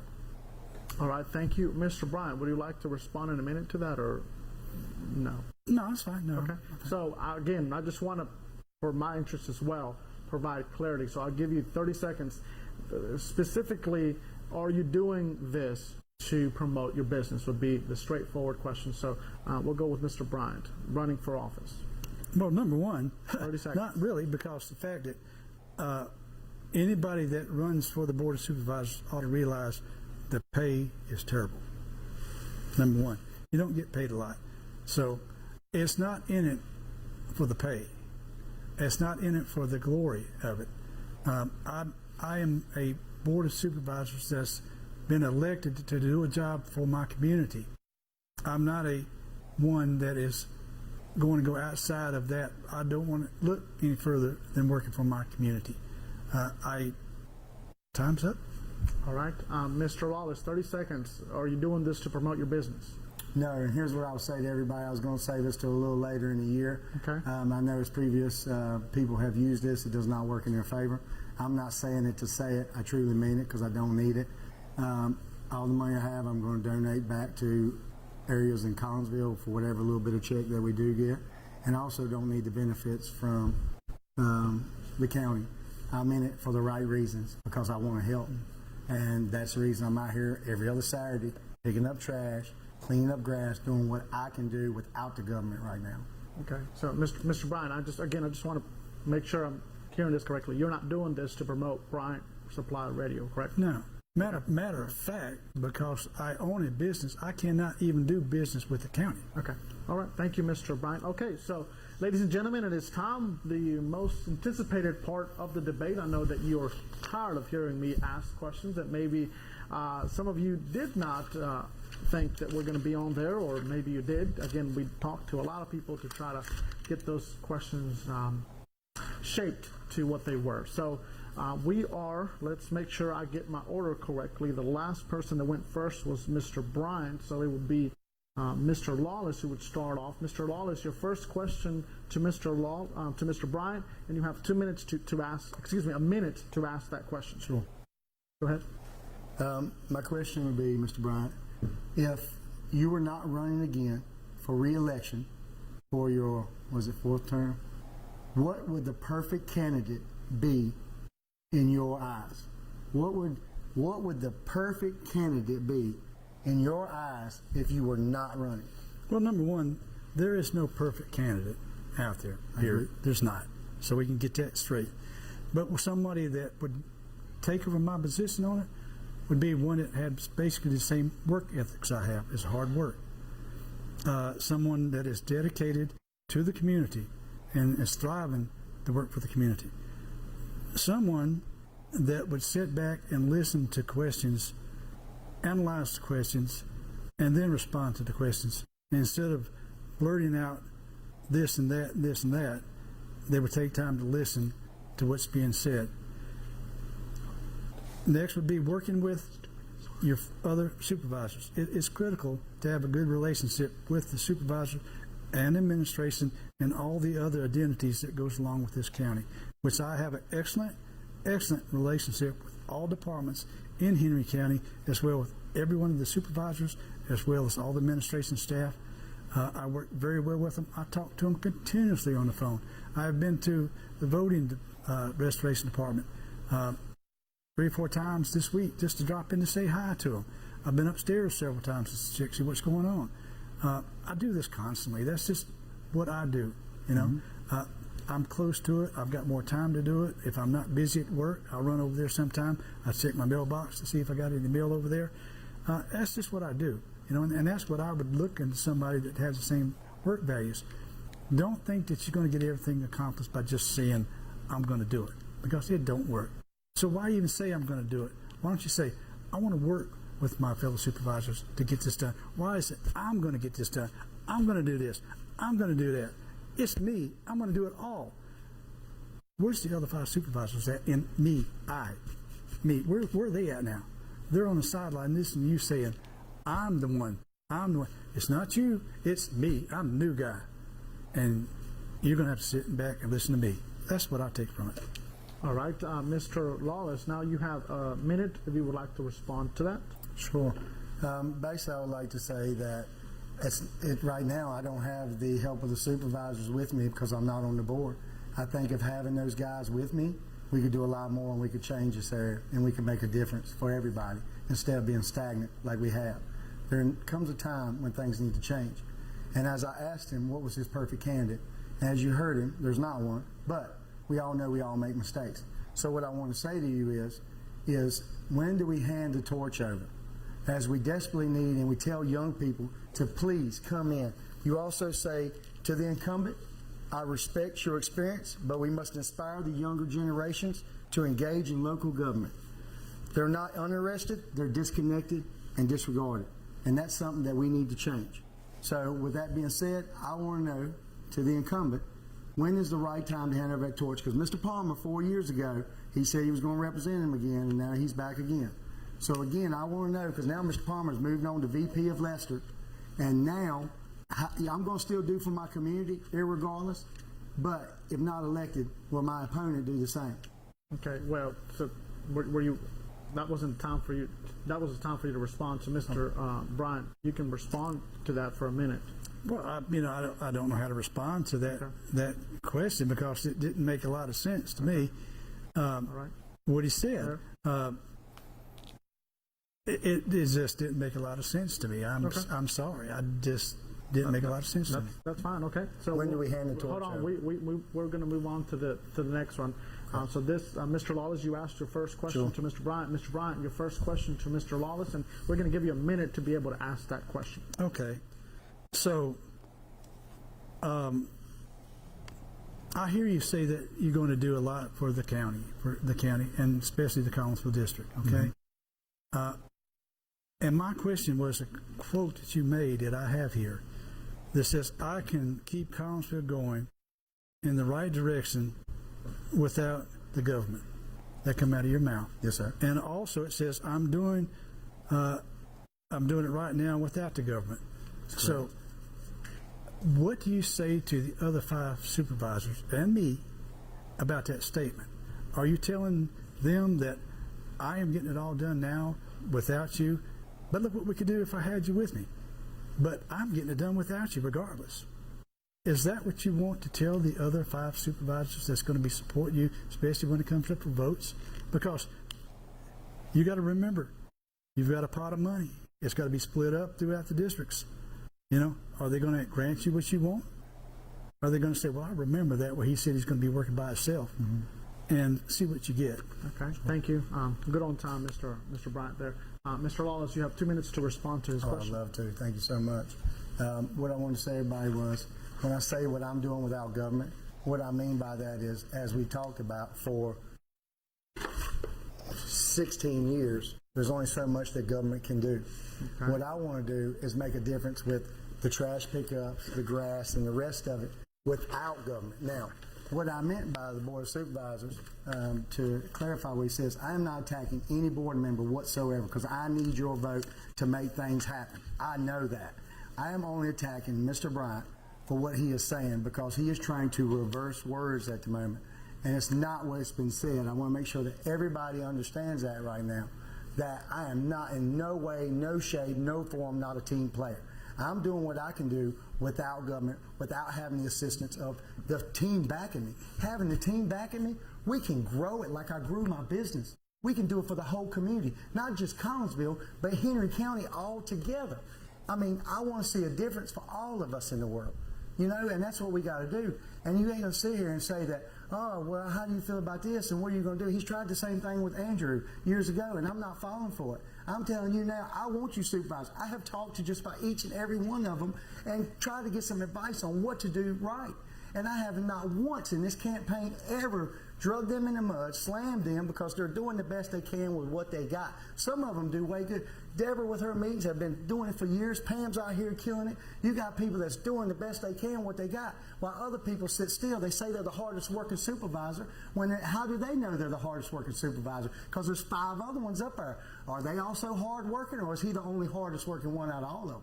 All right, thank you. Now it is Mr. Bryant. You may respond in a minute to that.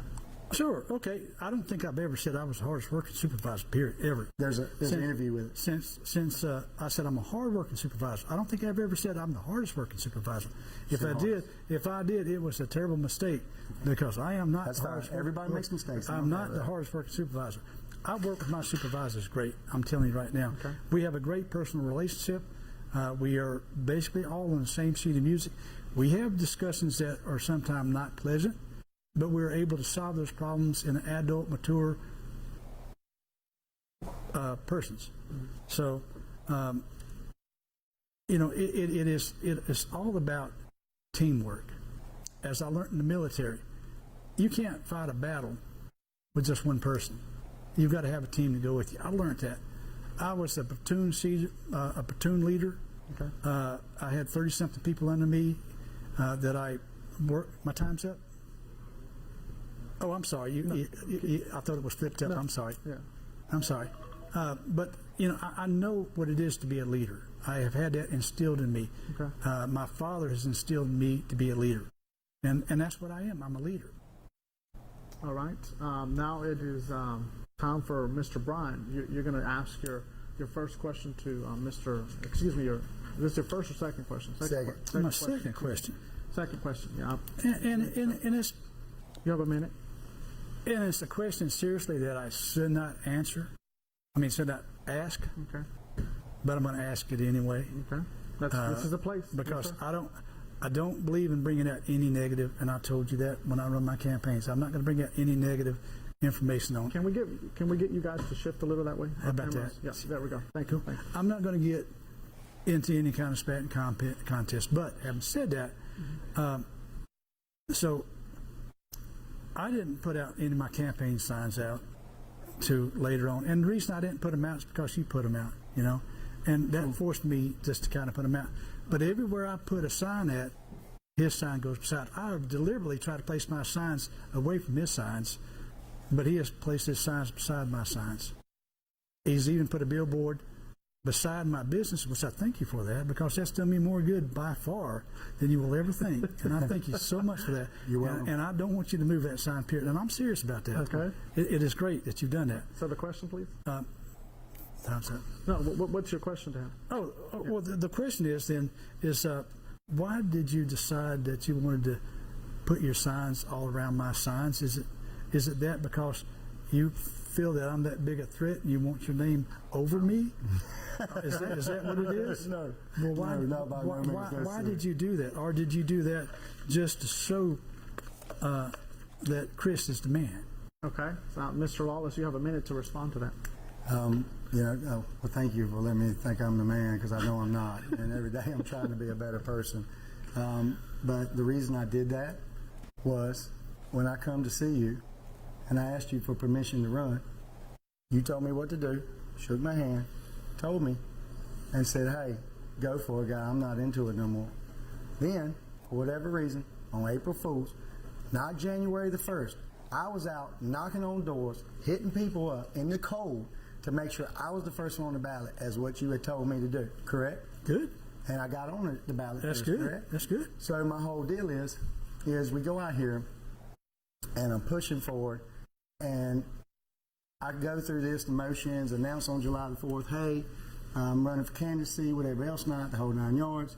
And then you said nothing. And then we're in January, and you said nothing. And then on April Fool's, you decided, hey, look, I want to run. I got the right to change my mind like everybody else. But the one thing I'll say to you is, old school, when you shake a man's hand, you look him in the eye, you live by your word, and you say what you say. So that's why I put the signs up, to show people I'm a fighter like you, and I'm going to fight for Collinsville, and I come to win. And I'm going to do everything I can to make sure that I make this happen. Thank you, Mr. Did you see your time was up? Yes. Thank About you. 30 seconds ago? I did. I'm sorry. I feel Okay. like you wanted me to be I'm quiet. That's okay. All right. I'll give you a little Thank you for Can you give respecting. more time? Give him time. Thank you for respecting time, Mr. Bryan. We do appreciate that here. So you have a minute to be able to respond to that. Actually, let's give him a minute and 30 seconds since Mr. Lawless. I agree with that. So a minute and 30 seconds. I don't need it. I need a minute and 30 seconds on it. I just, it just has amazed me by how come I never heard anything of Chris Lawless ever until now. I can tell you that I am a person that don't go out and do things for people to recognize me. I don't do that. I have worked in this community all my entire life. I have been a servant for this community.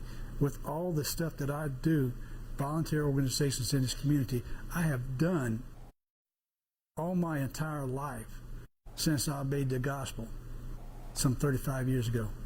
The Lord has taught me to be a servant, and that's what I am. I'm a servant now. I serve my Lord, and I serve my community, and I serve my country. And that's what it says. God, country, and family is what you learn in the military. That's been instilled in my mind. I've read that in my mind all my entire life. I'm a servant. I'm a servant of the people of Henry County, and I'm also a servant of my Lord Jesus Christ. And through him, all things are possible. I prayed before I come over here that Lord would give me the ability to do as good as I could do. I'm not praying for him to get sides against him, because the Lord don't work that way. But that's it. Again, thank you, Mr. Bryant, for respecting the time. Thank you. Mr. Lawless, so this would be your opportunity to ask your second question to Mr. Bryant, and you have a minute to ask that question. Before I ask my question, I want everybody to know that Michael Harrison gave this to me not long ago, and it's been with me ever since. And as everybody sees, it's a cross.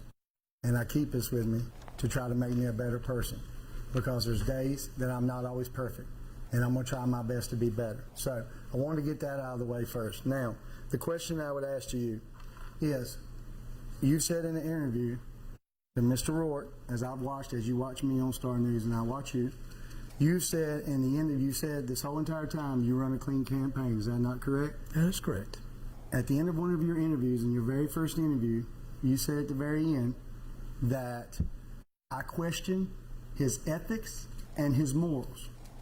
And with that being said, with everybody watching, and I'm prepared for whatever because I'm a very honest and truthful person, I would like to know what those what those morals, ethics, or what you meant by that. Okay. If you could elaborate, please. Okay. So, Mr. Bryant, I just want to make sure the audience knows you have 2 minutes to respond. So let's go back, okay?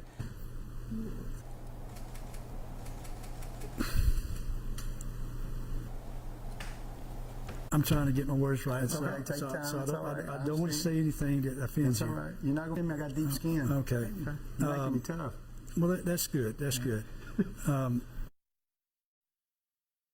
It's a question that's, when you told me that I shook your hand. Yes, sir. In front of your wife and your son. In front of my wife and my son. Yes, sir. I was sincere. Okay. I was. And I give you basically my blessing. Just step in and run in my position. Yes, sir. So when I did, then when you went out and started getting on TV, I started getting numerous of phone calls. Do you know Chris Lawless? Do you know his background? And they started telling me, and not just one person, but multiple persons telling me the same stories. Mm-hmm. Multiple people. Mm-hmm. About things, and I won't go into details. I don't do that. Sure. But I'm saying that is why I changed my mind.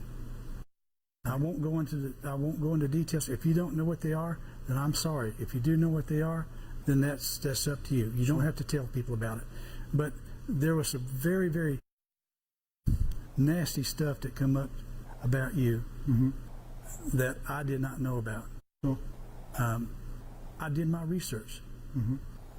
And I think the research that I did proved a lot of what they told me being true. Okay. I will not go into that. I won't. Sure. And I told you that before. I don't No, do that's that. fine. But that is the reason that I run with the campaign, is because I didn't think with your background history that I heard and that I judged to be correct would make you a viable board of supervisors. All right, Mr. Lawless, you have a minute to respond to that if you would like. You know, I'm glad he brought this up on the air, because honestly, I want to be just as totally transparent with you as I can. Okay. Right here. Do you believe in this? Do you know what? No. Do you believe in this? Okay. I know that the Savior went on here to. I'm asking you a Mr. question. Bryant, excuse me, Mr. Lawless, your time to respond, not ask a question. You have to respond. Okay, sorry. I'll take that back. Okay, what I would say to this is, you see this? I've made a lot of mistakes in my life, and I'm sure Mr. Bryant has done stuff in his past that he's not happy with as well. And I'm sure people are going to try to throw mud on me, because this is what my opponent, the kind of garbage that my opponent would want you to think. That's not me. God saved me a long time ago with welding. Was I perfect? No. Am I learning every day? Yes. Am I trying to be a better person? But there's nobody that has the right to judge anybody on this earth but God. And I messed up one day because I said that he wasn't always with me, but he is always with me. And what I meant was, he's not here, but he's everywhere. So when this man sits here and tells you that I have a past, I do have one, but I'm making it better. Thank you, Mr. Lawless. So, ladies and gentlemen, we're going to take a quick commercial break, and we'll be back with more after this.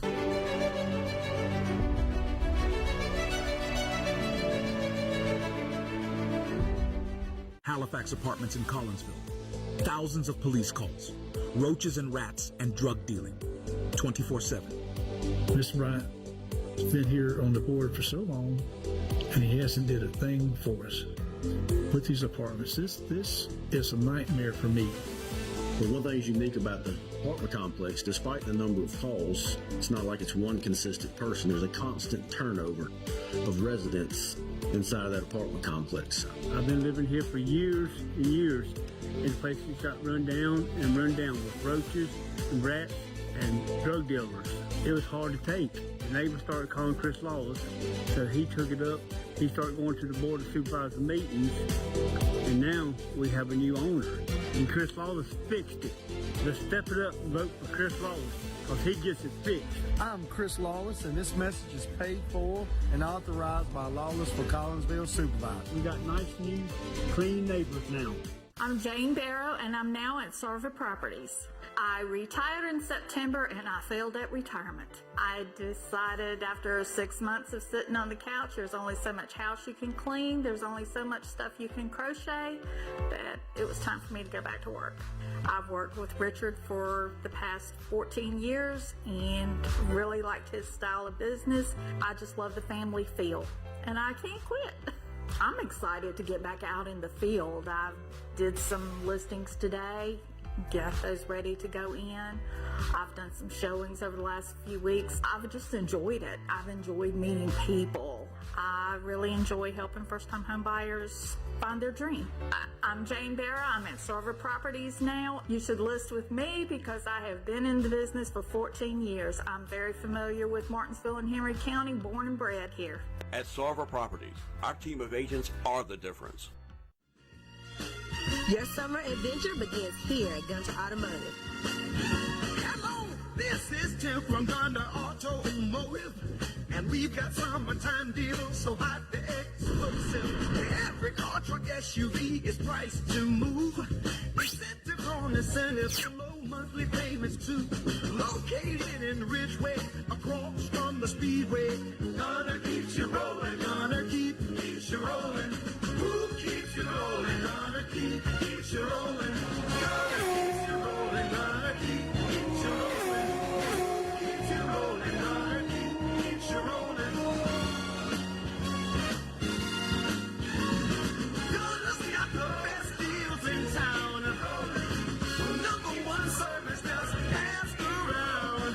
Gonna keep you rolling, gonna keep you rolling. Who keeps you rolling, gonna keep you rolling.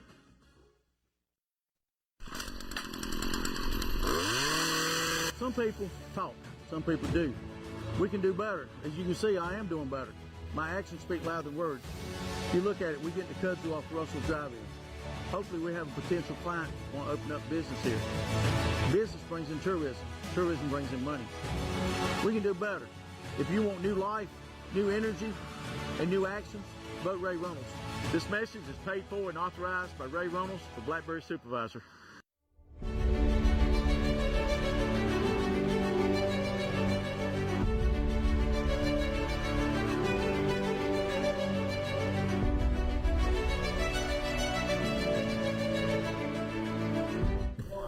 Welcome back, everybody. Again, thank you so much for taking the time today to spend it with us as we learn a little more about the candidates and the incumbent, the candidate and incumbent for the Collinsville District. Now, of course, that will be taking place. The election day is November 4th, but you can start voting on September 19th. So we're going to go ahead and do 2-minute closing statements. And last was Mr. Lawless that went first. So, Mr. Bryant, 2 minutes for your closing statement, sir. Well, I do want to thank everyone that's tuned in tonight to listen to this debate. I think it's been educational from both sides. Information has been put out that maybe some of you don't know about. But I can tell you one thing. In the 16 years that I have served this community, I have served it with honor and dignity, and I've worked endlessly to get things accomplished in this community here in Henry County. People say it's time for a change. As I said earlier, don't let this gray hair fool you. Inside this head is a lot of wisdom that's been there for multiple years. I'm a knowledgeable man when it comes to business and how to run a business. I'm also a knowledgeable man when it comes to how to run a county or work with the people to run a county, because I cannot do it alone. I have to have work and help in anything that I do, and that includes anything that I do in my district itself. I have to have the okay from other supervisors in order for me to get it done. So you might not like the way I do things because you see that I'm old school. And I keep telling you that's the way I was brought up, old school. I've got respect for my fellow man. I'm a hard-working man. I believe in God. I believe He's my Savior. I believe that He came to earth to die for me. And as long as I serve Him and be faithful, hopefully I'll find a home with Him in heaven. That's my goal. But my goal is to serve people the best that I can do. And I am sorry that people feel that I'm not doing what I need to be doing. But behind the scenes, you'll find Joe Bryant out working hard behind the scenes, getting things done. Thank you, Mr. Bryant. Mr. Wallace, 2-minute closing statement, please. Sure. Thank you guys for allowing me to have my very first debate with Mr. Bryant. I greatly appreciate it. A lot was learned. He's making me tougher. He's totally doing that 100%. He told me he's going to make me work for it, and he is. And I'm also making him work for it, too. I want to let everybody know that I respect the incumbent for his service up to this point. And, I also respect him as why I went and asked him if he was running again or not. And, now we're here. But what I want to tell everybody right now is my dad did not give me the business that I have. I created it from the ground up. And I took a company by myself, one individual, and turned it into 36. But how I got to that was having a team behind me as I went. So I was able to grow us in a huge, the largest welding company in Martinsville, Henry County right now, period. Because I was able to come out here and I worked hard. I know what it's like for you to work paycheck to paycheck because I have been there. I have started from the bottom and I have worked my way up. So I know what the people deserve and what the people want. And I can make you I will make you a deal.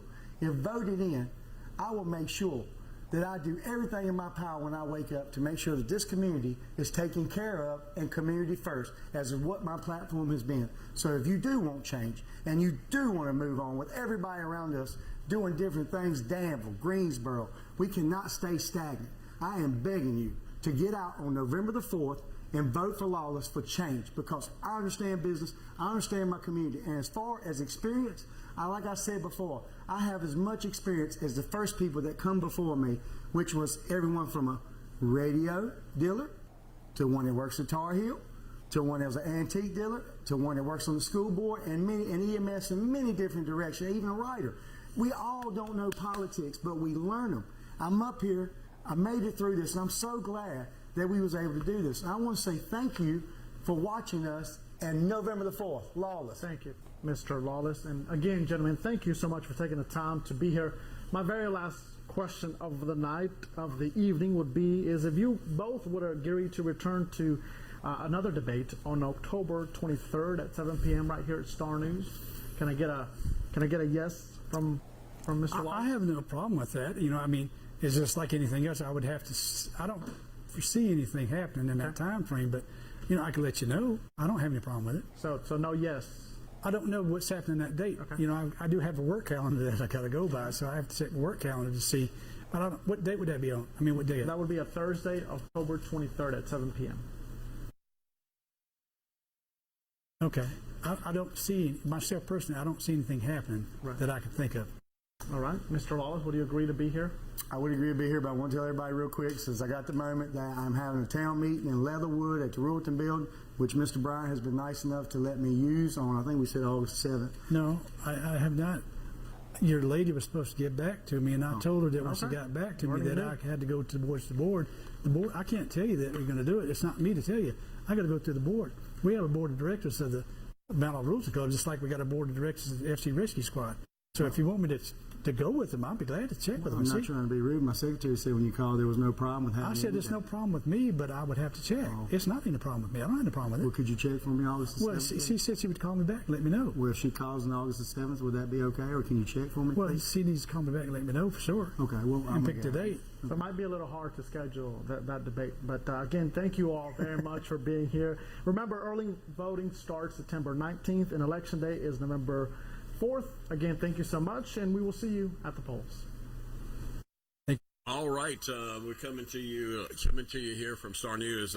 I'm Charles Rourke. I'm coming to you from the reaction room here as we're going to open the phone lines up and get folks to call in and tell us what they think. We're going to call this the local buzz, of course, and there we go, the Buzz Show, 656-2255. That was a interesting debate as you heard it and saw it right here on Star News.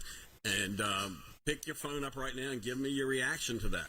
656-2255, coming to you live from Star News.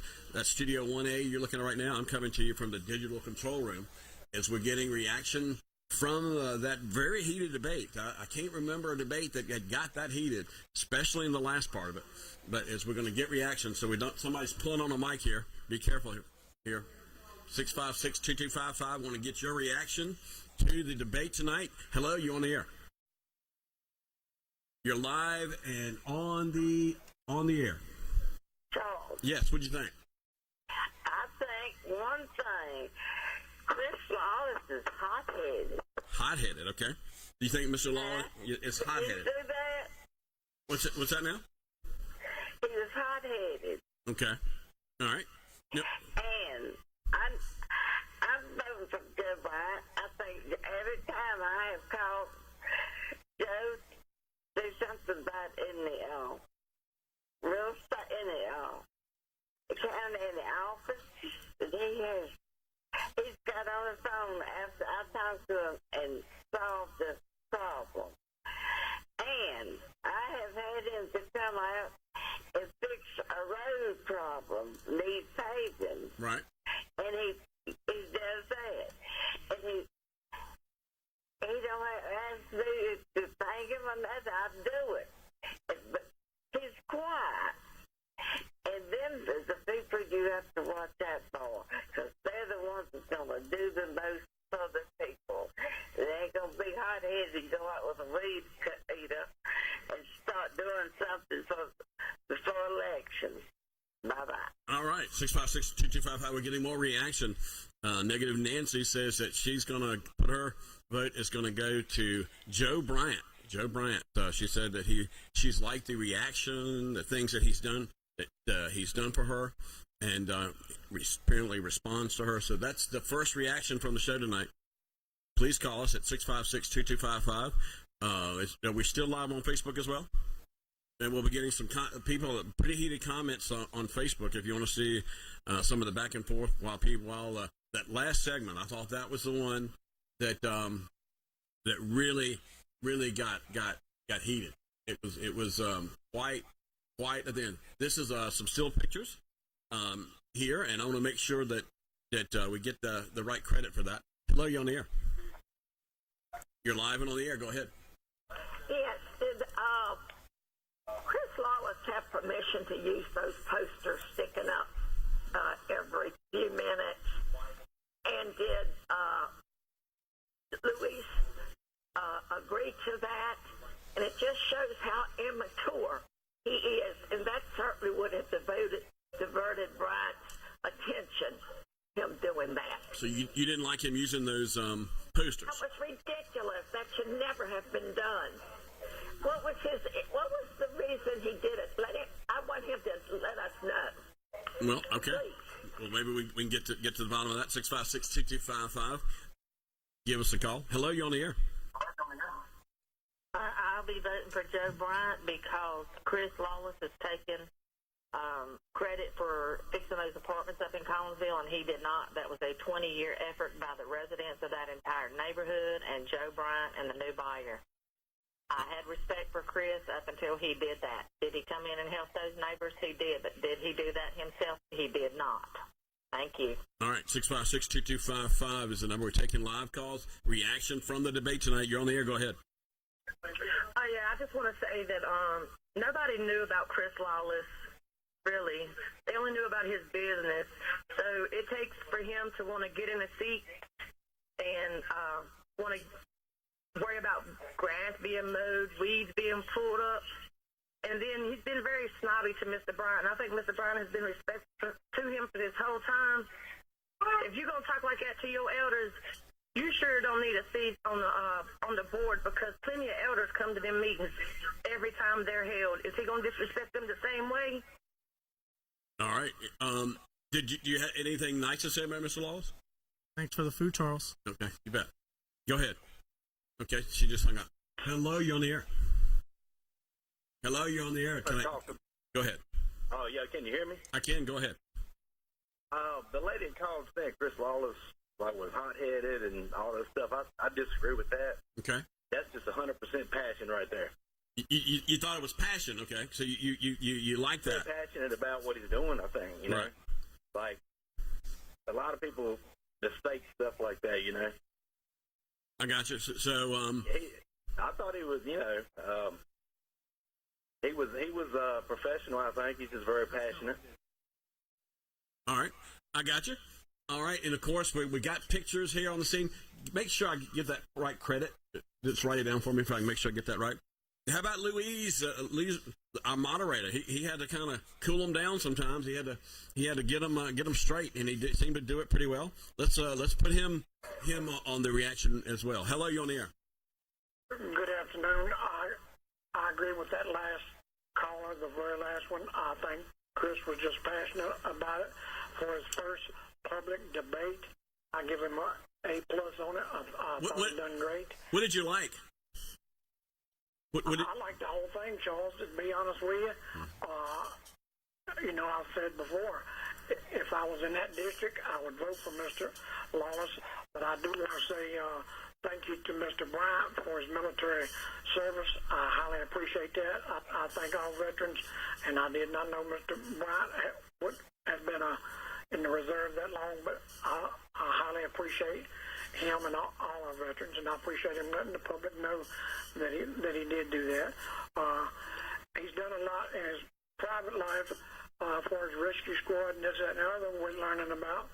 But I still don't think that you hear his name mentioned except on election year. Anybody in public office should be heard of a couple times a month, like the Martinsville people over there, the mayor and all that. Even though it's bad publicity, people talking about them every single day. So, you know, Deb was very public about what she does for her district. So I think Mr. Bryant and the other supervisors should be a little more public with what they do for us. All right. And I highly respect both of them as successful businessmen. I didn't care too much when Mr. Bryant started dipping into Mr. Lawless has passed after he said, I wasn't going to do this, I wasn't going to do it, but then he went ahead and done it. So you think it got dirty? I think that was a little bit mudslinging there. And a lot of people my age know what I'm saying without saying it. And Mr. Lawless respected Mr. Bryant because I know somebody's told him by now because he may be too young to remember. But Mr. Bryant, back several years back, wasn't no angel himself. And everybody my age and around my age will know what I'm talking about. Well, I kind of want to know what Mr. Bryant was talking about. That's the reporter in me. It's like I want to know a little bit about, I mean, these allegations that made him change his mind. He's saying that he changed his mind because Lawless, he started hearing all these rumors about Lawless. And did he investigate them? Did he find out they're true? And what are they? I mean, don't you think since he's made that public that we need to know what those are? Yeah, if he was going to bring it out, and Chris welcomed him to do it, he said, "Go ahead. Yeah. I don't have nothing to hide. Yeah. I haven't been perfect in my past." I don't know what that thing that Chris was holding, that little blue thing. Can somebody help me with that? What did he have in his hand? It was a cross. Okay, all right. The cross, and he said, "I'm 90% sure." He said Pastor Michael Harrison gave it to him. So that was a cross. Okay, I thought it was some new gimmick or something. I didn't know. Okay. Yeah, I'm learning here. 656-2255. Getting reaction from the folks tonight. Hello, you on the air. Hey, Charles. How you doing tonight? Good. Y'all Louise did a great job moderating the debate. I think both candidates.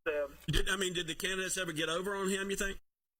No. I think they were respectful to him too. And but I'm still going to support Chris Lawless. And well, how do you think he did? I mean, do you think he slipped up any tonight, Chris? He's very passionate, and I got to admire him for that. Mr. Bryant is just a typical. But some people, I mean, you heard those ladies in the beginning. They were like, they think he's immature. Well, he's young and he's passionate. I gotta give him some credit for being passionate. Like I say, nobody starts out as born being a politician. They got to learn it. Mr. Bryant had several years to polish his act up. Who won the debate tonight in your mind? I've got to agree that you don't really hear a whole lot about a lot of people until the election comes around. That's typical politicians. One thing Mr. Lawless did wrong that I don't agree with. I don't know if he did was wrong, but I don't agree with it. Is the posters? I thought that was kind of okay. Childish. I thought that was kind of childish. But like I say, he's a young, passionate man, and he's learning. And I think he'll do a great job for Henry County. And he's passionate about what he does. I thought it was unclear when he held those posters up. What was he trying to do? I think I figured out at the end. He was saying that Joe has been here 16 years and enough's enough. Is that what he's doing? Everybody's got that point, but like I say, that was over the top. He lost points with me on that. Okay. Mr. Bryant, like I say, I think he's a good man. He's been around a long time, and he's up until this recent little skirmish with one of his employees. I thought he had a stellar record. Right. Now, how about you heard Mr. Bryant sit there and say, accuse Lawless of doing these unethical things, but he wouldn't say what he's talking about. Well, like I say, if you live in a glass house, you don't throw stones at anybody. Right. And then there were people commenting on our, I won't even go into it right now, on our social media. They were talking about some of Joe's problems. Well, like I say, nobody's perfect, and like I say, I wouldn't cast a stone at my opponent, knowing that that I live in a glass house too. I got you. All right, let's get more reaction. We're getting folks from all over. You're on the air. Go ahead. You're live and on the air. Go ahead. Charles, how we doing tonight? Good. What'd you think of that? I'm gonna tell you, man, that was a spectacle. A spectacle, okay. That was a spectacle, man. That was a lot of heated moments. A lot of heated moments. On the debate. Who you think won it? I think Joe kept his level head. I think Joe got Chris tonight. You think Joe got Chris tonight? Okay. Now tell me what you think Joe did to do it. He just stayed nice and calm and cool and collected, Charles. Right. Some people say Chris is kind of a hothead. What do you think about that? I mean, when you're young, sometimes the heat of the moments will get you, but Chris is a good dude, too. I mean, I know Chris we went to school together and things, so, I wish him luck. Change is not always a bad thing, and I hope Chris can pull it out. All right. Good night. Now, are you still there? Okay, he hung up on me. Hello, you're on the air. Hello, you're on the air. 656-2255. We're taking live calls. Reaction to the debate tonight as we're getting one of the most heated debates we've ever had here at Star News. 656-2255. Hello, you're on the air. Hey, Charles. How you doing tonight? I'm doing good. Well, listen, I watched it. I found it real interesting. It brought me back to the President's Day. It's kind of funny. Right.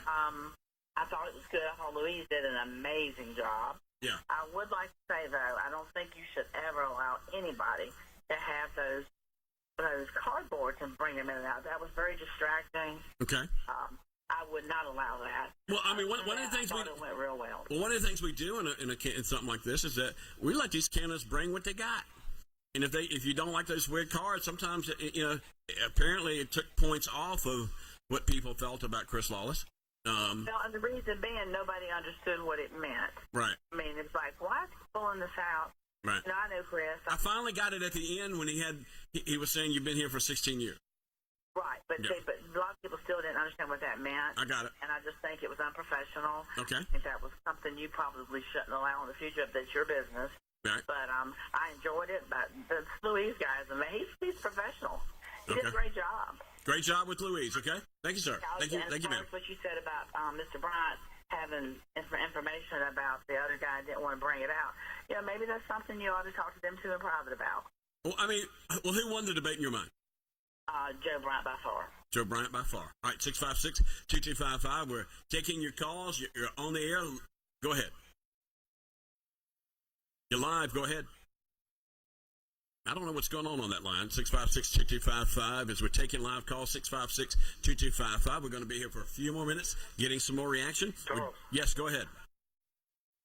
You're live. Go ahead. Hold on. I got to hit that button. There we go. Can you hear me now?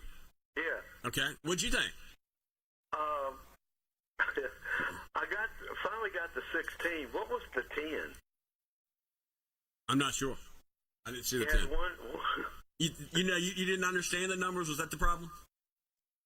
Well, it's an obvious gimmick, but what was the 10? He held up one that said 16. Right. The other one said 10. Yeah. Right. Yeah. Okay. What was that? I got you. I'm not sure what the 10-year was. I don't know. Luis know?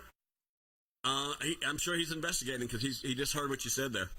What did you think of the overall debate? Was it a spectacle, as you would say? Oh, I don't know. It got repetitive after a while. It was too long. Okay. They could have gotten through what they had to say, and I thought the last segment had triple the passion that the other two did. Well, it was you're headed toward the finish line, and you got to get your punches in. Right. Well, who won? Who won? Yeah. I don't know. It was probably just. What was the debate about? It was youthful enthusiasm, right, versus a person that has a track record and is older and wiser. Okay. All right. Flip a coin. Flip a coin. Okay. How about that? But you said you're going to endorse Lawless, right?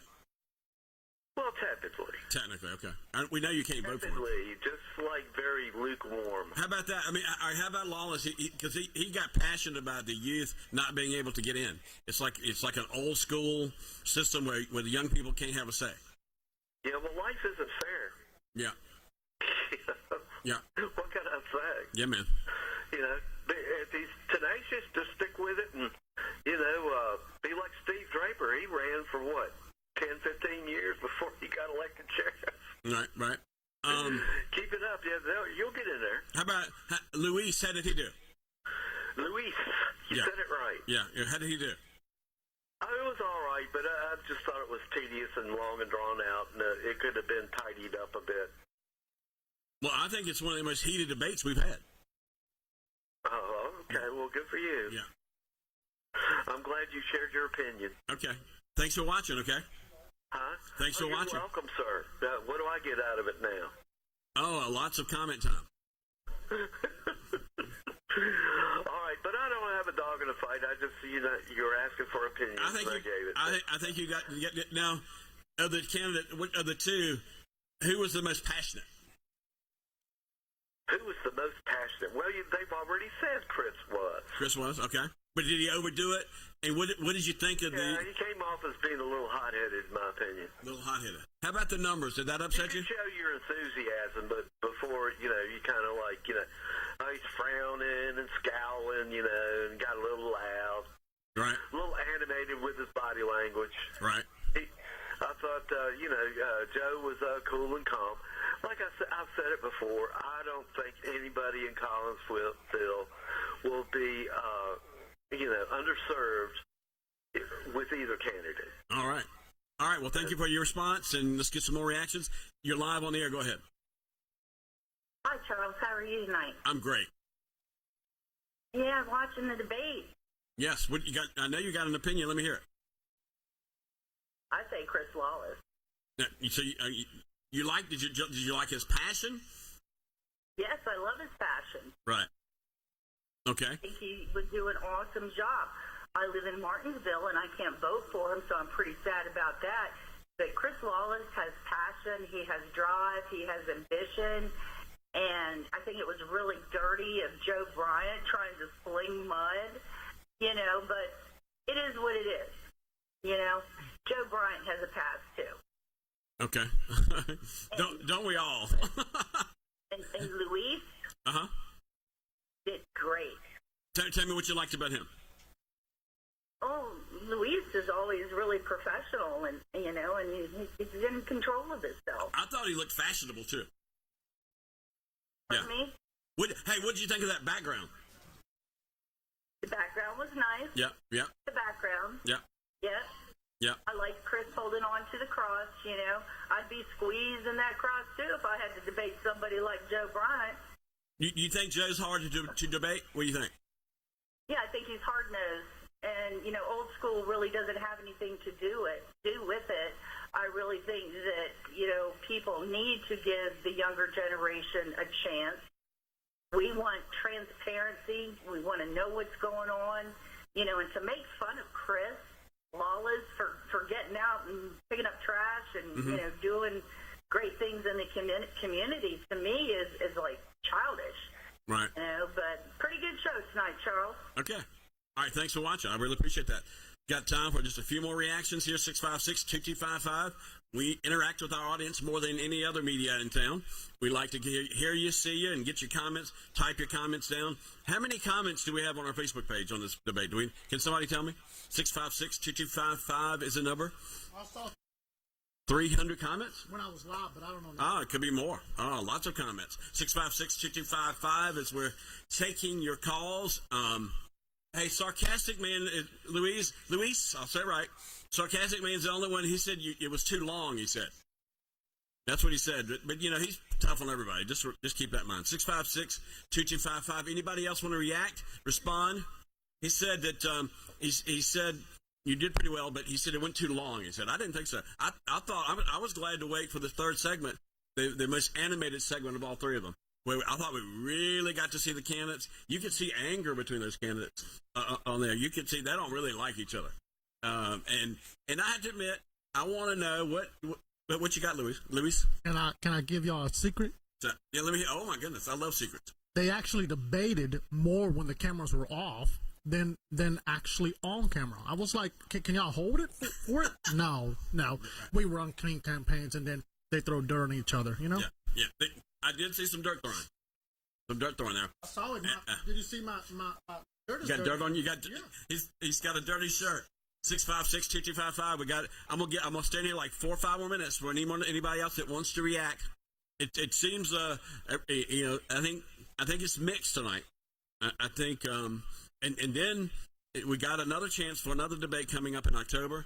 I thought Joe was a little bit more committal than Chris was. Chris went into promotion mode. 656-2255. We're taking your live calls and doing it in color. Anybody else want to comment on the hot debate that we had tonight here at Star News? And this is just the beginning. We got one scheduled for just about every week coming soon. So you definitely want to stay tuned. We're going to learn about our candidates. One thing we've learned covering city council and covering these things, elections matter. Elections are our future. And it's important on who we pick. That's one thing I've learned from all this city council coverage is that who we pick for office matters. You saw us covering city council last night, and then you saw us covering this tonight, and it really, really matters. 656-2255, and we're doing it. And I'm gonna give y'all a minute or two more, but we've had a lot of comments tonight, people responding and so forth on this issue, and anyhow, 656-2255 is the number that you want to respond. All right. Well, at this point, let me show you. We're proud of our. Let's go in here. This is the set that we built for this. This is in Studio 1A. We call it. It's a live auditorium. And I thought it did well. And I thought we did the team here at Star News. Let me thank the team here when I get a chance here. You're on the air. Go ahead. I think Joe won it. Okay. If Chris gets in there and he don't get what he wants for Collinsville District, is he going to be that hard-headed toward the other candidates for them denying him what he was wanting? Because he's very, very hot-headed and slinging arms and stuff. Is he going to be that way to his other supervisors that says stare and stuff? Now, you were calling in the other day saying that you supported Chris in the beginning, right? No. Okay. All right. I'm confusing you with another caller that I had. So you're confused. Yeah. You think he's too hot-headed? Yeah, because you got to work together, and if you get in government, everybody has to work together up there, and you vote on stuff and to get along and stuff. But if it's like if something ain't going his way, he's gonna get mad, and he starts hollering and stuff. Right. Okay. And then when Joe would say something and stuff, he'd make him faces and make him frowns and throw them cards up and stuff. That's just that's uncalled for, nobody wants to see that stuff like that. Nobody wants to see you throwing your arms around, making faces and rolling your eyes and stuff like that. People don't want to see that. Okay. All right. Hey, I appreciate you calling in. You're welcome. All right. I'm going to try to just get one more call in here. If anybody wants to react, 656-2255. I thought it was fun to watch.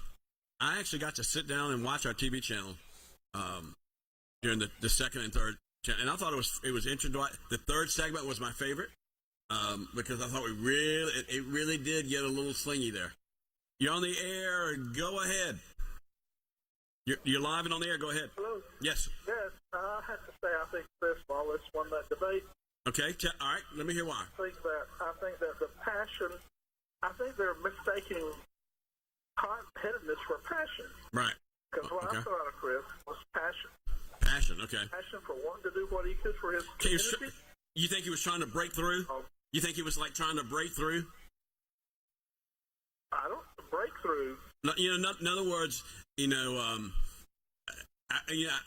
think when he starts and looking at Joe, it's like, how are the young people going to? How do we get a chance?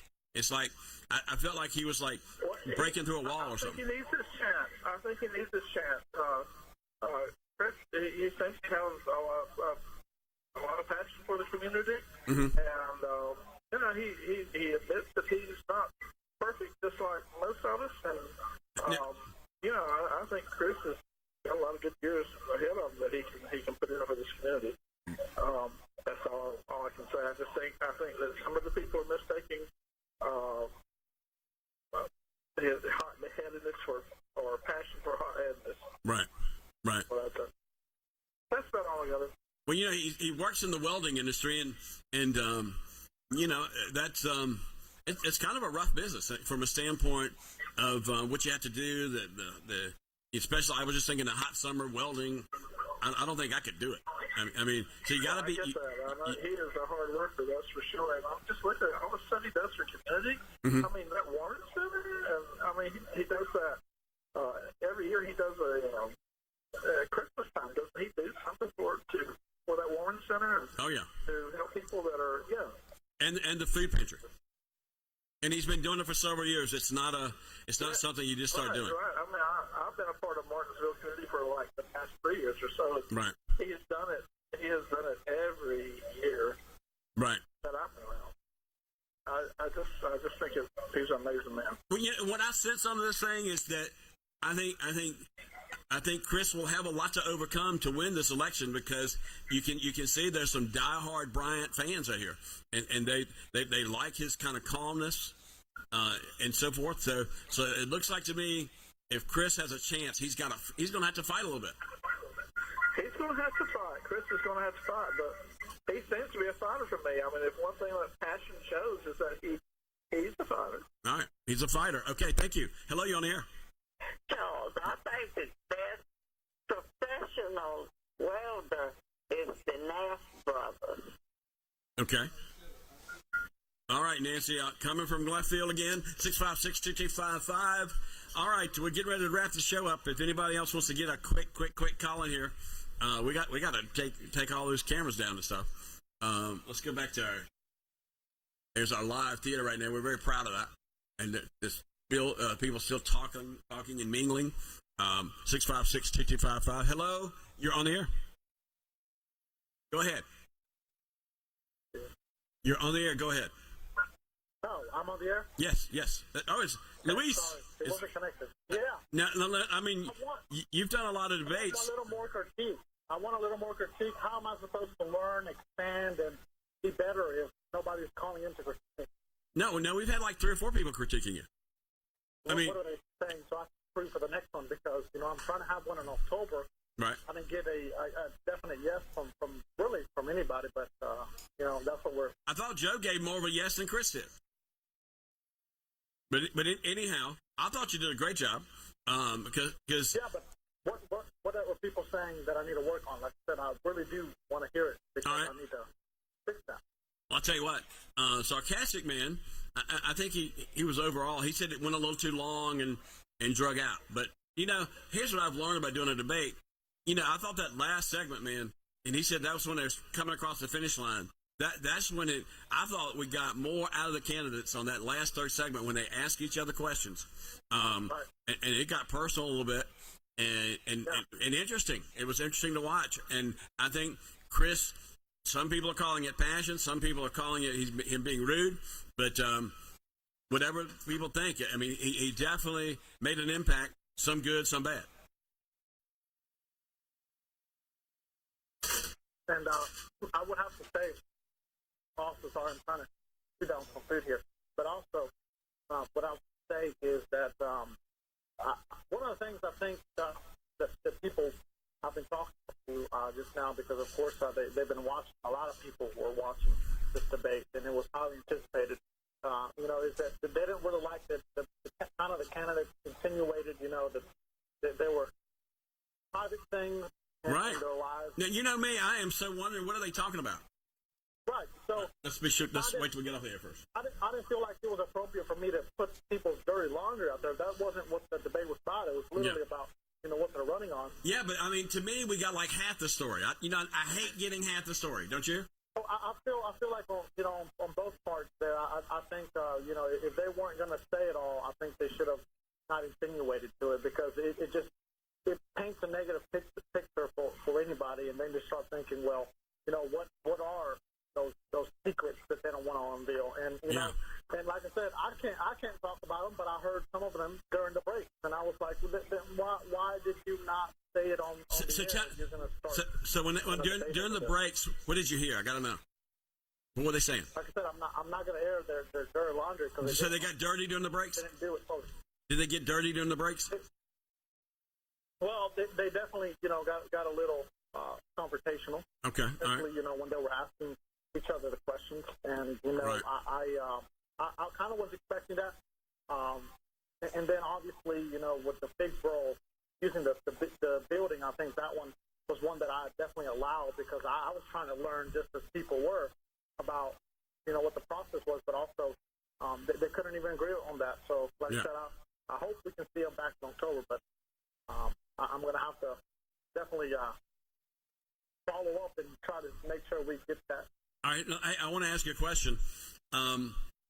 What did you get out of the debate? What you being a part of it? How was it being where you were? My back was hurting. Maybe it was a little too long, Yeah. But I'm actually used to it.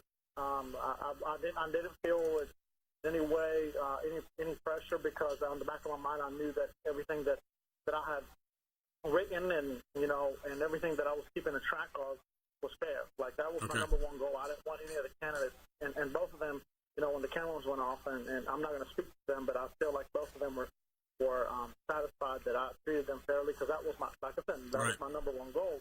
And I couldn't be nervous, because I literally was writing down the entire time who had the next turn, right, how many minutes each person had. So that's kind of, you go to the logistics of it, and that's sometimes why it takes so long, because we plan for an hour and a half, but if someone decides to do the rebuttal, then that adds more time that maybe we didn't the schedule for. So gotcha. I think that was kind of the only critique that I'm hearing. No, I know you did debates at BTW. Tell me the difference between a Star News debate and a BTW debate. Well, the Star News debate, I think you were going to thank staff. I'm just going to thank them in general. But what I loved about it was just the fact that I was able to focus on the questions. I was able to focus on getting the candidates there and sharing the rules with them, and I could basically just show up. Right. That took a lot of pressure of the team working behind the scenes, because people just don't realize the amount of manpower hours that go into just getting ready for a live debate. And so I think that the team did a phenomenal job all around, to make sure that everything went as smoothly as it could. And I think it did. I think the only thing that we had no control over was that the candidates did not really like to be that close to each other. Right. All right. Well, let's thank Kenny King. He and Sean Mullins. They've been back here. Kenny is. He has been working he's been working hard trying to get this show right, and I appreciate that. I really do. Yeah. All right. Thank you so much. I thought you did a great job. And what'd you think of your background? You like it any better? I've gotten compliments on the background, Carl. I know, and because people were coming up to me and saying, it was good. All right. 6. All right. I got some more people want to respond or react real quick, so let me see if I can go to them. You on the air?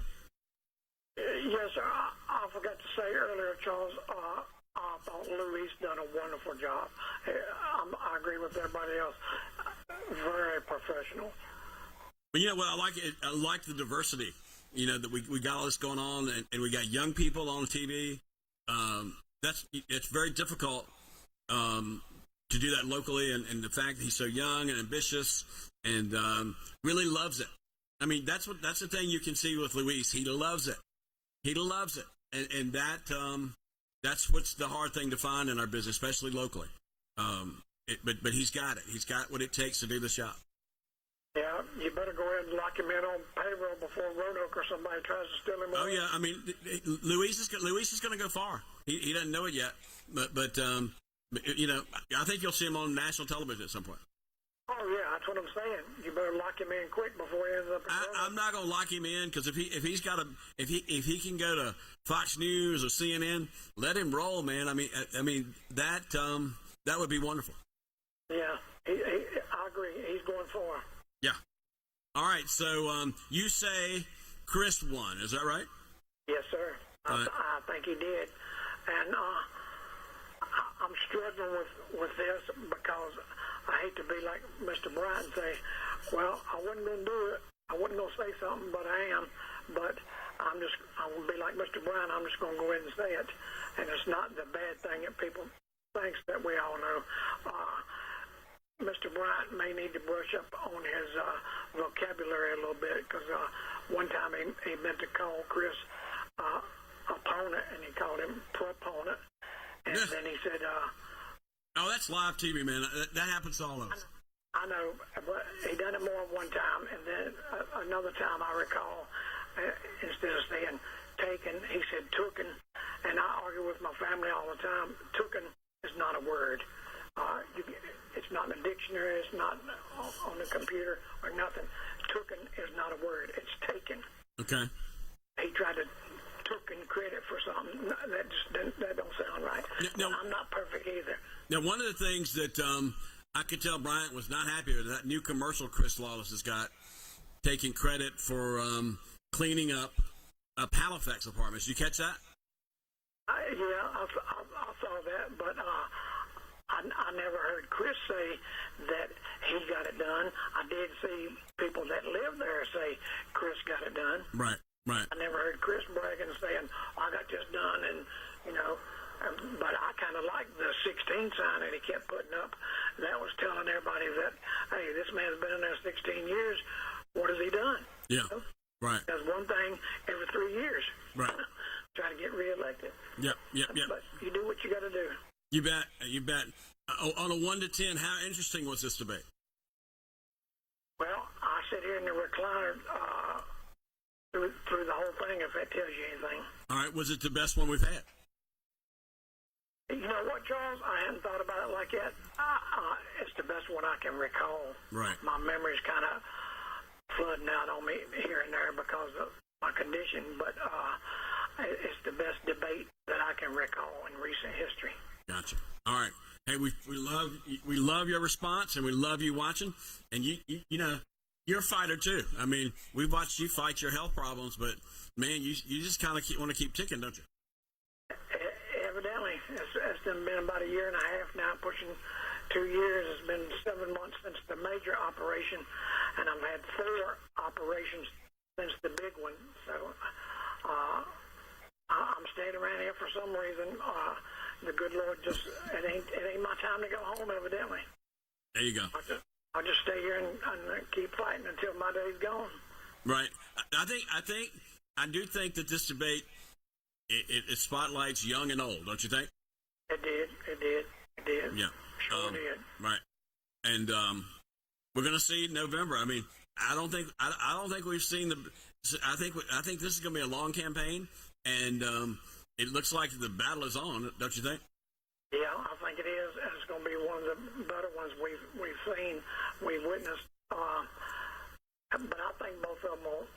I see what Lewis meant. That neither one of them really dedicated for the October debate, but I think both of them will. I think they got to go talk to their analysts and see how they did. Yeah, there you go. Right. So you think tonight was it a close battle or not? I think both of them had their moments, but I think Chris had a lot more better moments than Mr. Bryant. I mean, people got to realize this is Mr. Lawless' first debate. Right. I mean, yeah. And to make it through an hour and a half, I thought he done wonderful. Well, listen to people. I think it's like a 50-50 draw at this point. So that's why I think we need another one. We need another debate to decide, who's the best choice. And I think that would be the real test. That's why I think that one in October. I'm gonna keep asking them, will they come back? Because I don't think the audience has learned enough about them yet, and so forth. And of course, will Chris? Will he sharpen his skills, or would he listen to the people? Will he not bring those cards again, or will he bring the cards? It's like. I mean, the 2 things I remember from this is Chris's cards, his passion. Also remember Joe Bryant asking Chris about the things that made him want to get back in the race after he'd heard all this stuff really bad about Chris. Those are the things I can remember, right? Exactly. And Mr. Bryant kept saying, I'm old school. Well, I can appreciate that because so am I. But right. If you're that old school, you shook that man's hand and told him, go for it, because I have no interest in running again. When you gave that handshake and then you backed up on it, I have to say I didn't appreciate that too much. Well, I didn't catch it. I know sometimes I'm a big dummy. I'll admit it. I admit it on the bus show all the time. I did not realize that was a cross in his hand. Did you figure that out? Yeah, it was a blue cross. Blue cross. I guess I haven't ever seen a blue cross. Most of them are white. But Mike Harrison gave it to him. All right, was that what'd you think of that? I liked it. Right. I mean, that was him fighting back. I mean, I could tell he almost got emotional there. Yeah, Yeah. He's a good dude. He's a businessman. He is young, but again, this was his first debate. I thought he done real good, and I thought Luis done real good as himself. All right. Well, we're gonna be watching the Charles Williams. Have you seen this yet? I have. And, I had to say that was real good as well. I almost teared up a time or two because Charles Williams, we all love you, and happy birthday. I hope you have 100 more. But you know what? One thing I thought, I went over to that birthday. I've never seen so many people show up to a birthday in my life. And it's got to make you feel good to know that you've impacted that many people, you know? Sure. I mean, I impact people, but they all don't like me, you know that. But that's true. That's true. Everybody there was saying nice things about Charles, and I thought that was just so nice. It made my day. It's like... you know yourself, when I was everywhere, yeah. And I've never heard nobody say anything bad at all about Mr. Williams. Right. So that tells you something.